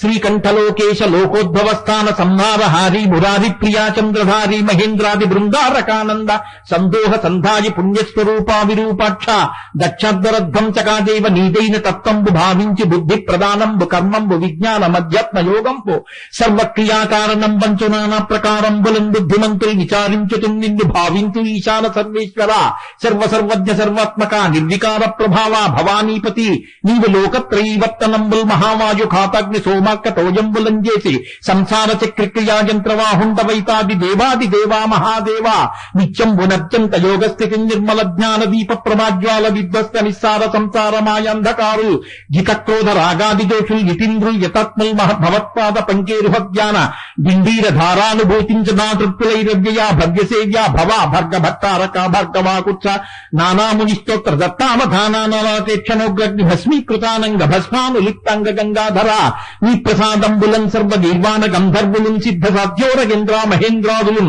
శాశ్వత ఐశ్వర్య సంప్రాప్తులైదీశ్వర విశ్వకర్త సురాభ్యర్థిత నాకు అభ్యర్థితంబుల్ ప్రసాదింపు కారుణ్యమూర్తి త్రిలోకైకనాథ మహాదేవదేవ నమస్తే నమస్తే నమస్తే నమః అని కాళ్ళ మీద పడ్డాడు. పాశుపతాస్త్రాన్ని అనుగ్రహించాడు. అటువంటి తండ్రి మహానుభావుడు పరమశివుడంటే ఆయనకి నమస్కారం చేస్తే ఆయన ఇవ్వనిది లోకంలో లేదు. అటువంటి తండ్రి స్థానంలో ఉన్నవాడు శంకరుడు. అంతటి స్వరూపం మా తండ్రి శ్రీ మహావిష్ణువుది. అందుకే ఎన్నడూ భేదం చూడకూడదు. ఆ స్వామియే ఆ భేద బుద్ధిని తొలగించేటటువంటి జ్ఞానం ఇచ్చేవాడు. ఇద్దరికీ కొడుకు కాబట్టి మీరు కొడుకు దగ్గరికి వెళ్ళి వాళ్ళ నాన్నగారిని పోయి వాళ్ళ అమ్మగారిని తిట్టారనుకోండి కోపం వస్తుంది. వాళ్ళ అమ్మగారిని పోయి వాళ్ళ నాన్నగారిని తిట్టారనుకోండి కోపం వస్తుంది. విష్ణువుకి శివుడికి కొడుకు అయ్యప్ప స్వామి. అయ్యప్ప స్వామి దగ్గర ముందు రోజు గజేంద్ర మోక్షం అని చెప్పి మర్నాడు శివవైభవం చెప్పారనుకోండి, ఆయన ముసి నవ్వులు నవ్వి పొంగిపోతాడు. ఆయన గురించి కూడా ఓ మాట చెప్పారు కూడా పరవశించిపోతాడు. వీడికి ఏం చేత కాకపోయినా వీడు చెప్తుంటే వీళ్ళందరూ చీకటి పడ్డాక ఎలా కూర్చున్నారో పాపం అని పరవశించిపోతాడు. కాబట్టి 2 రోజుల ఉపన్యాసాన్ని ఇలా వడ్డించే ప్రయత్నం చేశాను. నాకేం చేత కాకపోయినా మీ అందరూ ఇంత భక్తితో నా మీద ప్రేమతో కూర్చుని విన్నందుకు మీ అందరికీ నా హృదయపూర్వకమైనటువంటి అభినందనలను ఆవిష్కరిస్తూ మంగళాశాసన పరైహిమదాచార్య పురోగమై సర్వైశ్చ పూర్వైరాచార్యై సత్కృతాయాస్తు మంగళం. మంగళం కోసలేంద్రాయ మహనీయ గుణాత్మనే చక్రవర్తి తనూజాయ సర్వభౌమాయ మంగళం. ఉమాకాంతాయ కాంతాయ కామితార్థ ప్రదాయినే శ్రీగిరీశాయ దేవాయ మలినాథాయ మంగళం. కరచరణకృతం వా కర్మవాక్కాయజం వా శ్రవణనైనజం వా మానసం వాపరాధం విహితం వా సర్వమేత్తక్షమస్వ శివ శివ కరుణాబ్ధే శ్రీ మహాదేవ శంభో. సర్వం శ్రీ ఉమామహేశ్వర పరబ్రహ్మార్పణం.